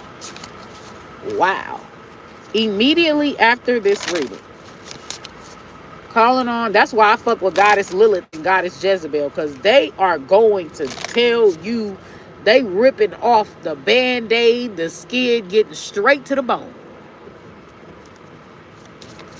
Calling on Goddess Lilith. I like when they come in my energy. Calling on Goddess Lilith and Goddess Jezebel. What is happening immediately after this reading for those that chose pile 3? Okay? For those that chose pile 3.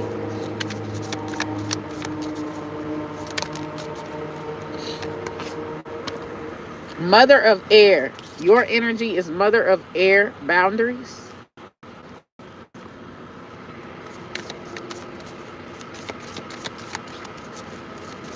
This other energy is the goddess circle. Wheel of change. The goddess circle.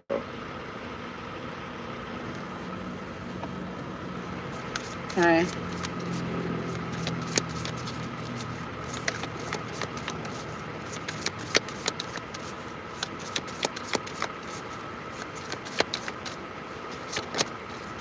The shadow, trials and tribulations. This is what Spirit is saying.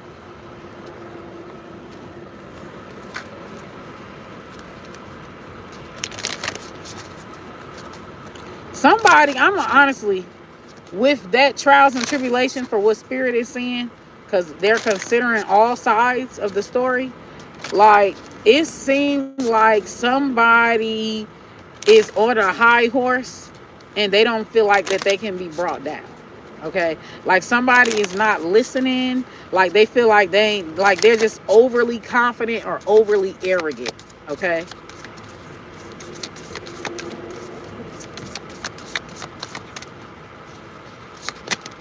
and we've got Mother of Water, emotional self-care. So this is the outcome. Okay, there's two women there. There's two women there. There's two women there.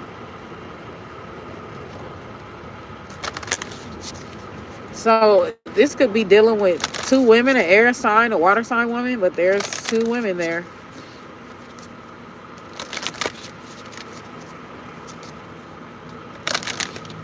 Somebody just feels they're arrogant. And we got the Judge, poetic justice.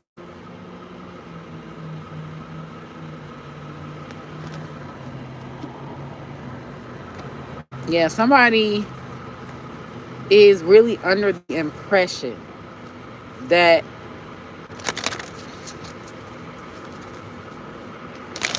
they're always right, or that they can't be brought down, or that like they can do whatever and not have to suffer any consequences. This could be two women, but that's what I'm picking up without like picking up the book. Okay. But somebody is definitely on a high horse. So immediately after this reading, you got two women who are on a high horse, who are overly confident, who are like, they're severely underestimating you. Pal 3. Okay. So let's see. I don't know if you're outnumbered, or if you're isolated, or if, like, I don't know why they're underestimating you. Or they're not like taking, like, they could even gotten warnings from the divine about leaving you alone. And like, it's like, wow. So we got Mother of Air. Stay true to what feels right for you. Honor your boundaries, approach with discernment, and speak your truth, and make decisions based on your assessment of facts. Be honest, upfront, and direct, but be aware. Even constructive criticism can be wielded like a weapon. Okay? When this blunt mama ancestor shows up, she wants you to be logical and unbiased with strong communication. The Mother of Air is a leader who brings wise crone energy. This matriarchal ancestor rules with an iron fist, from the head and never the heart. Her compassion is often underestimated at first glance. So, ancestral memory. The Mother of Air appears as La Madama, an Afro-Caribbean spirit, family gifted in intuition, oracles, and alchemy. She wields a broom as a wand. Oral history says that this ancestor was an enslaved woman who worked on the plantations in the Spanish-speaking Caribbean. Are you suppressing your emotions? We all have those hard-edged queens in our lineage. You don't want to get on their bad side. Where can you use this wisdom in your life? Okay? So, Queen of Swords, I speak with clarity. Something about your words is really powerful, or there's something about your words, like that you don't need a candle. Like, you don't need a candle. You don't need to light a candle. You don't need an altar. Your words is so powerful. Your energy, the force in your energy behind your words is so powerful that thy will be done. Okay, you don't even need a witch book. Like, whatever you say, the spell is casted. Okay. Next we have the goddess circle from their end. Somebody just feel like they can't be brought down. Somebody, like, they can feel like that you either have nobody, or that you have no support system, or that you have no power. But it's like this just really arrogance. Like, they're not taking heed, or they're not taking the warnings. Y'all have a feminine ancestor or a feminine spirit guide that, like, you were warned. Like, if they keep coming for you, they're about to take them off of their thrones if they don't leave you the fuck alone. Pile 3. Okay, could be 2 women. There's a season for everything, and this is yours. If you haven't already received the good news, it's on its way. It is safe to celebrate. You deserve it. Don't question the joy. Do not wait for the other shoe to drop. Rejoice, beautiful. You are the moment. This is your time. Positive changes is on the way. Expansion, evolution, revolution. Be open to change. This is a great season to let go of the past and take a big risk. Yeah. Wheel of Fortune. I'm a winner, baby.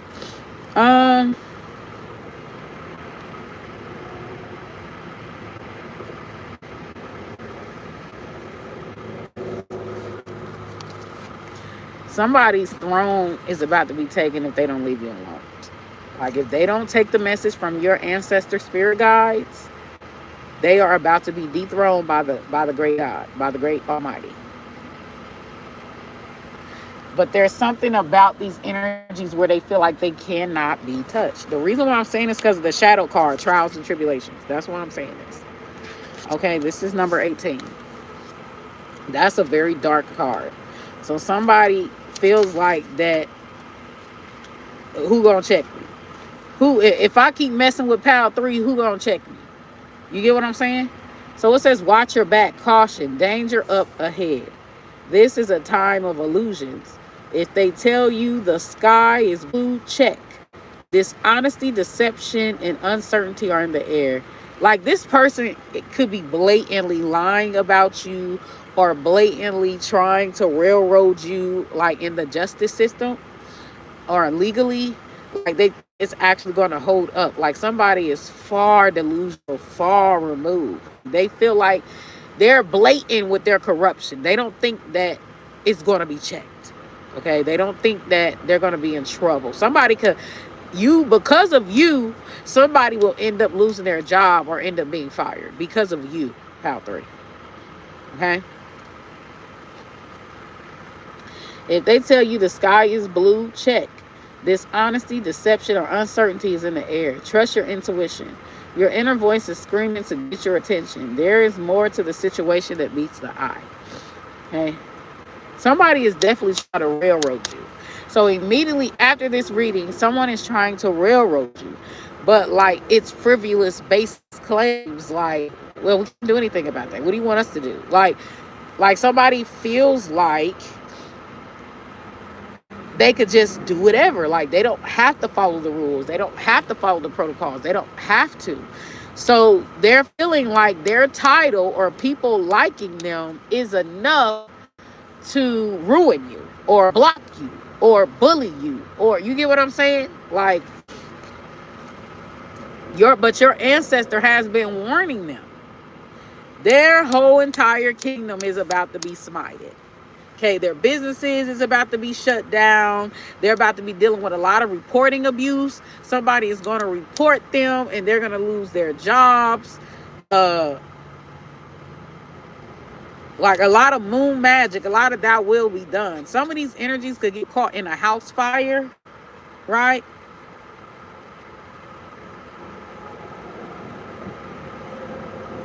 Or be burned, or suffer some type of burn, or some type of cut that leads to an infection.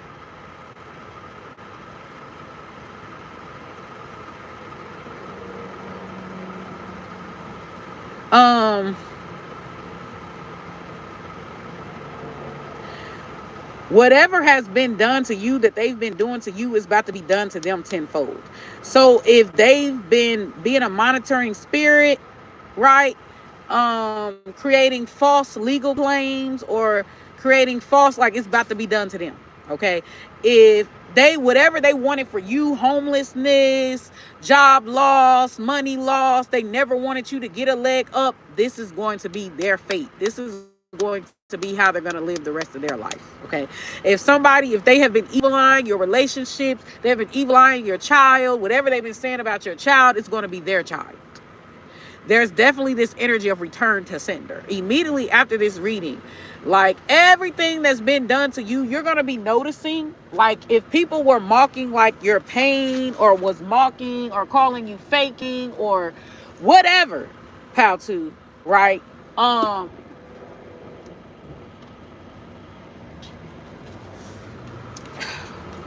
Whatever, it's like they're going to get that tenfold, and your ancestor or your spirit team is not going to take their foot off of their necks.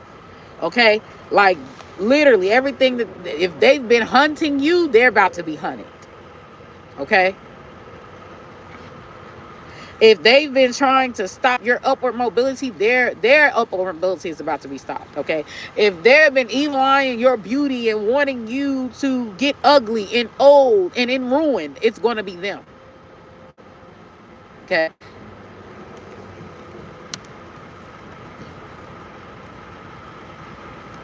we got Mother of Water, emotional self-care. Wow. Like a lot of things is going to be backfiring for them. Like your spirit team, ancestor, spirit guides, they are taking up revenge. All of these people that are fucking with you, Pal3, spirit is at their ass. Okay, whether that be their health, their jobs, their reputation, their businesses, their streams of income, like all of that, they're about to take them off their throne because they refuse to leave you alone. They just would not stop fucking with you. So they are about to be dethroned in every way. Their health, their looks, some of these energies are going to end up strung out on drugs as karma. Their reputations, they're going to be going through humiliation ritual after humiliation ritual. Like there's going to be a steep fall from grace that they are not going to come out of. Okay, if they wanted you in hell, in eternal hell, or wanted to create an eternal hell for you, Pal3, it's like they made a grave for you. They dug a grave and the grave was for you, but they're actually going to be the ones in it. Somebody could have been trying to do death magic on you. That is going to be their fate. It's a very strong return to sender. Okay, energy immediately after this reading. Okay, if somebody wished your car would break down or hope you go carless, that happened to them. If someone was like ecstatic that you didn't win your case or something like that, they could have been praying and hoping that you didn't get off, right? Their jurisdiction is going to be tenfold. It's going to be worse. Okay? If somebody was two-faced and turned on you and joined in and snaked you, they're going to be forever dealing with it. Okay? Return to sender. Like people are going to forever be doing that to them. Mother of Water, emotional self-care. Right? Especially people that they pour into with this Mother of Water coming in as the outcome. People that they pour into is going to be mocking them like they mocked you when you were that nice girl or nice guy. When you were just loving, and like it's going to be done to them. Okay? Listen to your inner voice. Trust the intuitive guidance coming your way. Your powers have never steered you wrong. You have only neglected to trust them. All of that soul work you have done so far is paying off. So while you're healing, these energies could have not wanted you to heal or wanted to push you off from healing, Pal3. While you're healing, these energies are going downhill. while you're healing and doing your shadow work. It says, take better care of your heart. Believe who people show themselves to be. Believe what your third eye shows you, okay? Yeah, your powers have never steered you wrong. You have only neglected to trust them. All of the soul work you have done so far is paying off, okay? Yeah, somebody's going to end up in prison. Somebody could have wanted you to, like, have a criminal record and wanted you to, like, get years sentencing, right? And they end up getting all that, okay? Somebody could have wanted you to lose custody of your children, or somebody could have wanted you to be seen or painted as a bad mother, like, or as a neglectful mother. Like, they're gonna end up being seen as that. For some of y'all, this could be like someone that is like family. This ancestors rule all things when it comes to our emotions. She also has healer priestess energy, but you don't want this to be wounded healer energy. Be sure to love up on yourself so that your cup is full enough to give to others. I know when Pal 1, because I am picking up an energy. Maybe some of you guys could have chose Pal 1, but I am picking up an energy where this person, there could have been someone that was a double agent, because I heard double agent. So look, somebody, whoever was a double agent towards you, people are going to be a double agent towards them. And they're going to be plotting and scheming on them. Like they were helping other people drag you down by being a double agent. People are going to be dragging them down. Okay? While they're so focused on you. All right? So,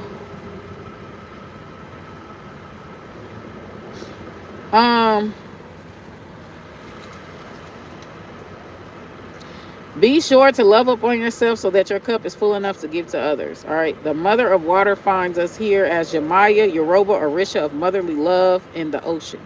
Originally a river goddess, she crossed the seas with her children to spread divine love, mercy, and compassion. She is a guardian, the sources of water and life. So for many of your ancestors, embodying love was a liability. Being vulnerable left them open to being hurt in perilous situations. When you chose the power of openness and vulnerability, you heal them, all right? You do not need to make choices from fear and lack in the same way they did. So we got the Queen of Cups. I am filled with power of love, okay? And then the bonus card is the Judge, Poetic Justice, 11.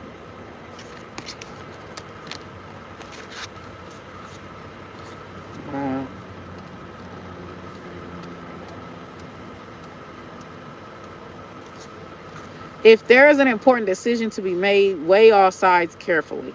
Things are working out in your favor, but you must be decisive and move forward. You are in control of your own destiny. Take responsibility for the energy you bring, who you are, and how you live your one wild and magical life. Stop making excuses, okay? No one else is coming to clean things up. Nobody else is going to save you. Repeat, if it's going to be, it's up to me, okay? Here comes the Judge. This ancestor is a truth teller. Integrity matters. The Judge comes forward as Sakarabru, god of the moon cycle, judgment, healing, harvest, and retribution for the Agni people of Guinea. Ancestral medicine. Some of your ancestors had to be wishy-washy to survive. Clarity is required. Justice. Every day, in exciting ways, things are working out for me. Okay. So your justice is going to be served to you immediately after this reading. Okay? Yeah. Something is definitely working up in the ethers for you. Trust me. These people are not getting away with this. None of them. All right, give me more ancestor spirit, guys. Actually, I can get that one later. Let's see what's going on. Let's see. All right, so we got love bomb and withdrawal.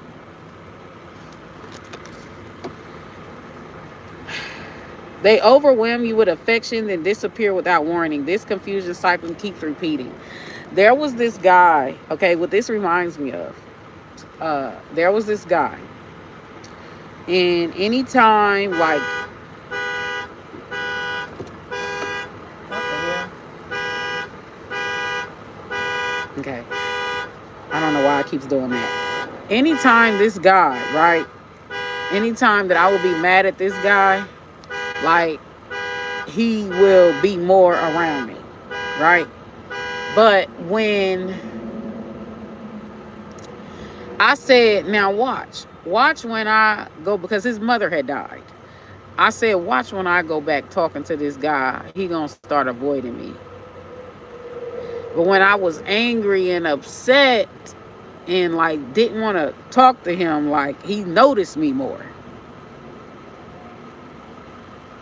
Like, it's like, why are you not talking to me? Like, but when I was back nice and back talking to him again, now he started avoiding me again. So I was like, I knew that was gonna happen. But like, he's permanently cut off now. I was talking about this in PAL too. Okay, he's permanently cut off now though. So like, that's the energy though, PAL 3, with this love bomb and withdrawal. Okay, like, it's like a runner chaser energy. All right. So somebody could have like thought it was cool to toy with your emotions, or like they thought it was cool. Like, you could have came to them with genuine love.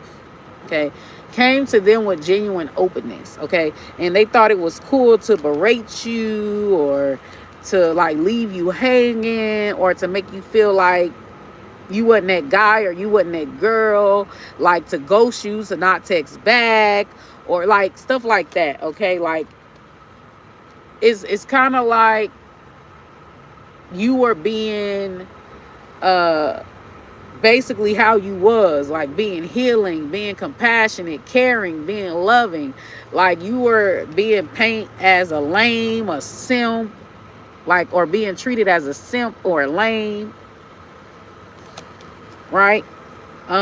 It says you're waiting for a reply. The silence feel intentional. The lack of response becomes its own message. It says text me back. Yeah. Somebody leaving you on red here.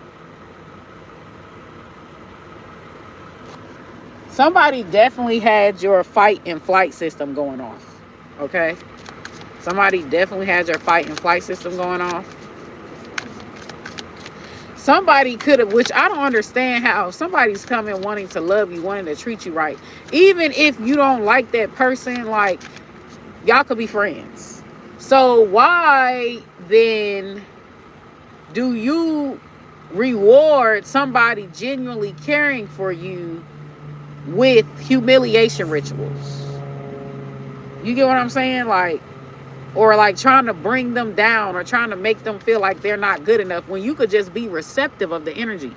Like, even if you don't want to be with this person, you could be friends and you could be receptive of the energy. Now, if that person don't accept the friendship, right, then you're going to have to cut ties with them.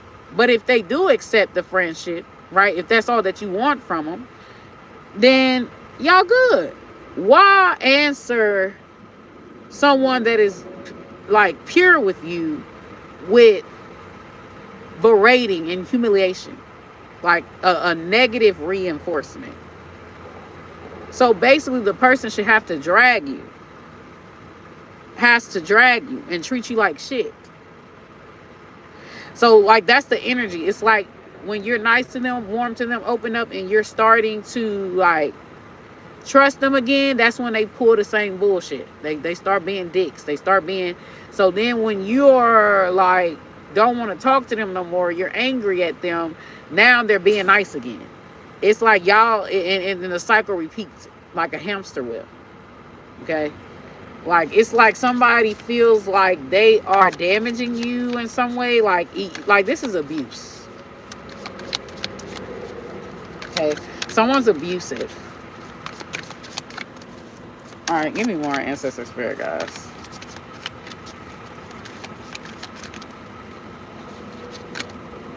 Yeah, spill the tea. Somebody like sees you as a simp, and they're gossiping about this. Like they're gossiping about like, hey, like, yeah, I invited. Like somebody could also be telling your business. And it's crazy because some of the people that don't want nobody in their business is always telling everybody else's business. Like somebody that's very secretive or talking about they a real nigga or they not fake, be the fakest motherfuckers. Like be the main pillow talkers. But like, or they'll be like, oh, I'm not with that drama shit, but they're always causing the drama out of nothing, making something out of nothing. Like, but I thought you said you wasn't with that drama shit. 222. Oh no, this says 220. Like, something about that.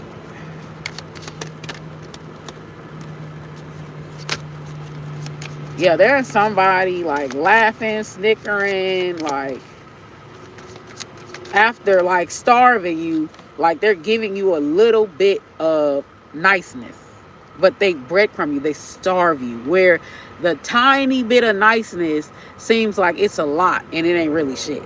Okay, so it's saying that you deserve better. As the outcome, you deserve better. You don't have to settle for crumbs. Your heart knows your value. Step toward what truly matches you. Okay, yeah.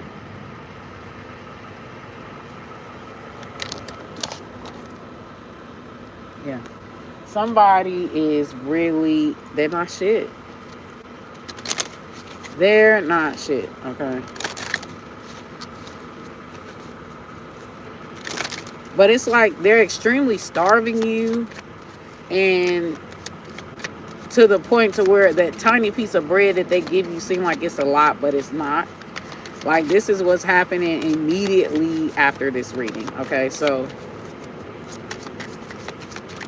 yeah, I would just leave these energies alone. It says prioritize your energy. I would just not come around, leave them alone, because it's like every time that you like come around, this is their entertainment to abuse you. Okay, to like you're an abuse toy, a punching bag.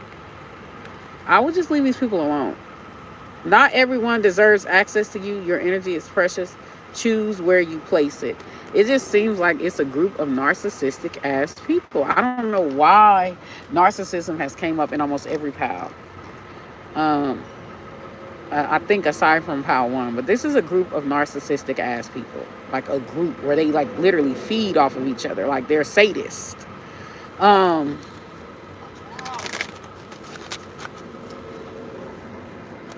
It says prioritize your energy, and then it says bet on yourself. Yeah, so like you're the star, and it says money mindset shift. You're the star. Okay, these energies could really be trying to breadcrumb you, or they could be trying to get the most for the least. Like they could be trying to get over on you. So it says your potential is worth the risk.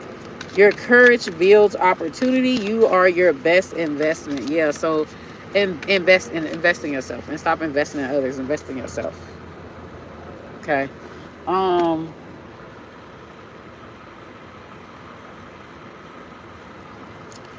Yeah, these energies, I feel like they're gonna be really shocked. I don't know if they like extremely underestimated you or like they just, I don't know, like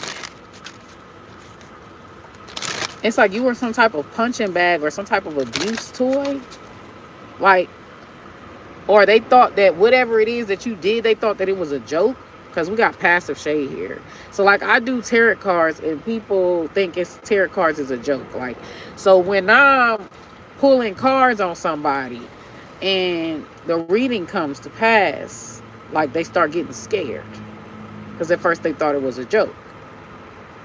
So like somebody's going to be creeped out when your reading comes to pass, or yeah, it says stop people pleasing when I split the deck.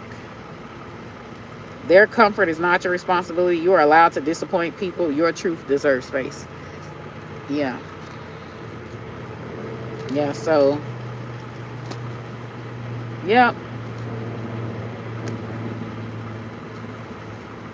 What is these people's bad karma? Because my God, I've already said it, but these are some horrible people. Some horrible human beings.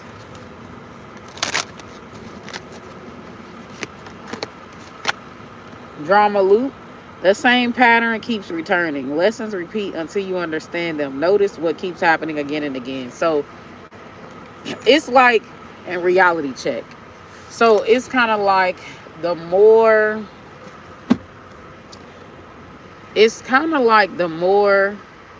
these people are energy vampires. Like, they're leeches. But the karma is basically the more that they try to get out of something, the deeper they're going to be stuck in it. Like, that's their bad karma. Like, they're going to be stuck in a toxic loop. They're going to be stuck repeating the same shit over and over and over again. Like, it's like they don't never get a break. Like, I could never catch a break. I know somebody like this too. I know a couple of people in my family like this. Give me more, ancestor spirit guys.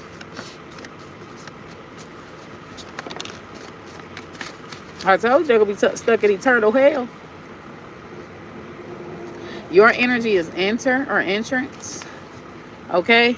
New beginnings and opportunities transition from one state of being to another. Invitation and choices. So you're going to be getting like better opportunities. You're going to be getting a fresh new beginning. Okay? You're going to be getting doors. Doors are going to be opening for you. Like, sometimes the people that you try to show love to, like, you really got to look at them, like, really see them in their entirety and stop looking at their potential. A lot of these people are losers. A lot of these types of people are losers. Cakeage. Celebration comes at a cost. Gatekeeping of joy. Joy with strings attached and a hidden cost. Cakeage. So these energies could meet you with positive reinforcement if you like put up with their disrespect and don't check them, right? If you put up with their funny acting behavior and don't check them. Like, they will reward that. Okay, so we got adjustment period coming through for it's literally a battle of you choosing between being disliked or being liked. Being liked for what you're not and being disliked for who you are. Like, it's literally a battle. Which one's more important? Okay, it's a validation battle. Period of rest and reset. Necessary pause for growth or realignment. May need to change plans. Yeah. So, going back to the drawing board. So, you are going back to the drawing board on if these people are even worth keeping or not. Like, you're going in reflection mode. Oh, my throat chakra. Wow. Pile 3, you're going into reflection mode to see if these people are even worth keeping around or not. Like, you're making assessments on people. Okay. And I let's see what the outcome is. But you're going through some type of transformation. And we got class warfare as the outcome. Okay? So, deep hidden resentment between groups, the haves and the have-nots. So, this is giving gang activity. Gang. Okay? This is the outcome. So, I feel like in rebelling against the system, okay? So, I feel like you're going to choose yourself in this situation immediately after this reading. You're going to choose yourself. You would rather be hated for who you are than loved for what you're not. So it's like you're not going to succumb to peer pressure, or you're not going to succumb. You get what I'm saying? And it's going to turn into this, like, yeah, but I feel like you're going to be receiving better opportunities anyway. So there's something about you passing this test, Pal 3. You're going to be receiving better opportunities, better options. But like, these people are not really going to matter in the grand scheme of things. Like, they're going to be stuck in they shitty ass jobs with they shitty ass partners and they shitty ass side chicks and they shitty ass kids with they bum ass attitudes. Like, they're gonna be stuck in they bum ass education. They're gonna be stuck, pal 3, miserable, while you're transforming, while you're getting better. Like, they're not gonna matter in the grand scheme of things. These people, pal 3, are losers. And your ancestors and spirit team is really the people that you're calling on to get back at these people. Justice will be served. I'm telling you, they're going to be stripped of everything. Stripped. Embarrassed. Everything that they've been trying to hold, trying to like hide, everybody's going to know their business. Like, they're going to be stripped, like embarrassed. This is their karma. Okay?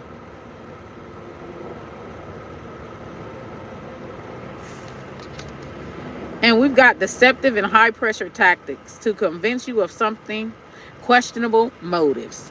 Boiler room. And we got sweet symphony here. Everything is aligning effortlessly, sense of ease and contentment, sweetness in the journey. Yeah. Yep. I'm telling you. And it says getting more serious. Yeah, you're going to run into somebody like that's way better than this person that you were with. Like, you could have had like how Sierra had Future and then went from Future to Russell. Like, he's wealthier, he all that. Like, I'm telling you, these dudes that treated you like shit, or these people that treated you like shit, aren't gonna matter in the grand scheme of things in your future, baby. I'm telling you, you're going to see that these motherfuckers were lames. You're going to see. They lame-ass kids and they lame-ass job and they lame-ass checks and they lame-ass everything. Lame. Lame-ass car and they lame-ass house. Like, everything. Okay? Like, dead serious. They're not going to matter in the grand scheme of things. We got sexual assault, too. Be careful. Someone could be trying to, like, sexual assault you. Like I said, they're sadists. Like, this is a ritual to, like, basically harm you, or to, like, you know, some people, like, back in the slavery days, some people used to lynch black people, or watch them be lynched, or watch them, like, suffer or hang or burn to death. And this was their source of entertainment. Like that's the energy. These people are witch huntery. They're baby, they devil worshipers. Something wrong with them. But that's all that I got. So yeah, baby, you're gonna be getting the love of the lifetime. You're gonna be getting the love of a lifetime, baby. Trust that. Trust that.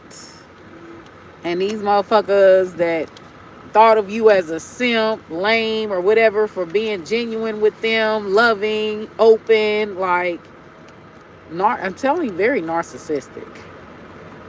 Right? And they try to exploit you and mock your pain after they know what they're doing. I'm telling you, all these people, they're losers. So, like, don't ever let a pack of dogs try to make you feel low about yourself, okay? You caviar, you a high-end steakhouse. These motherfuckers is a McDonald's stop, a McDonald's pit stop. Like seriously. And sometimes people do that when you're of a higher essence. People do that, okay? Like, lower grade people will mock you, or like get off on humiliating you, or it's like, some people call it like pretty punishment. Okay?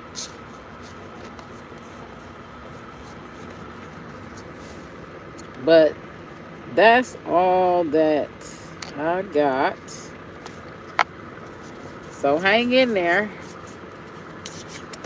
Hang in there,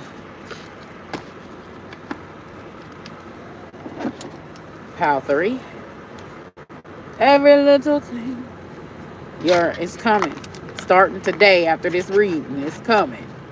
Your ancestor about to start putting foots in their ass. Trust me, justice is about to be served. They heard they baby cry long enough. Justice is about to be served. Okay? That's all that I got. Deuces.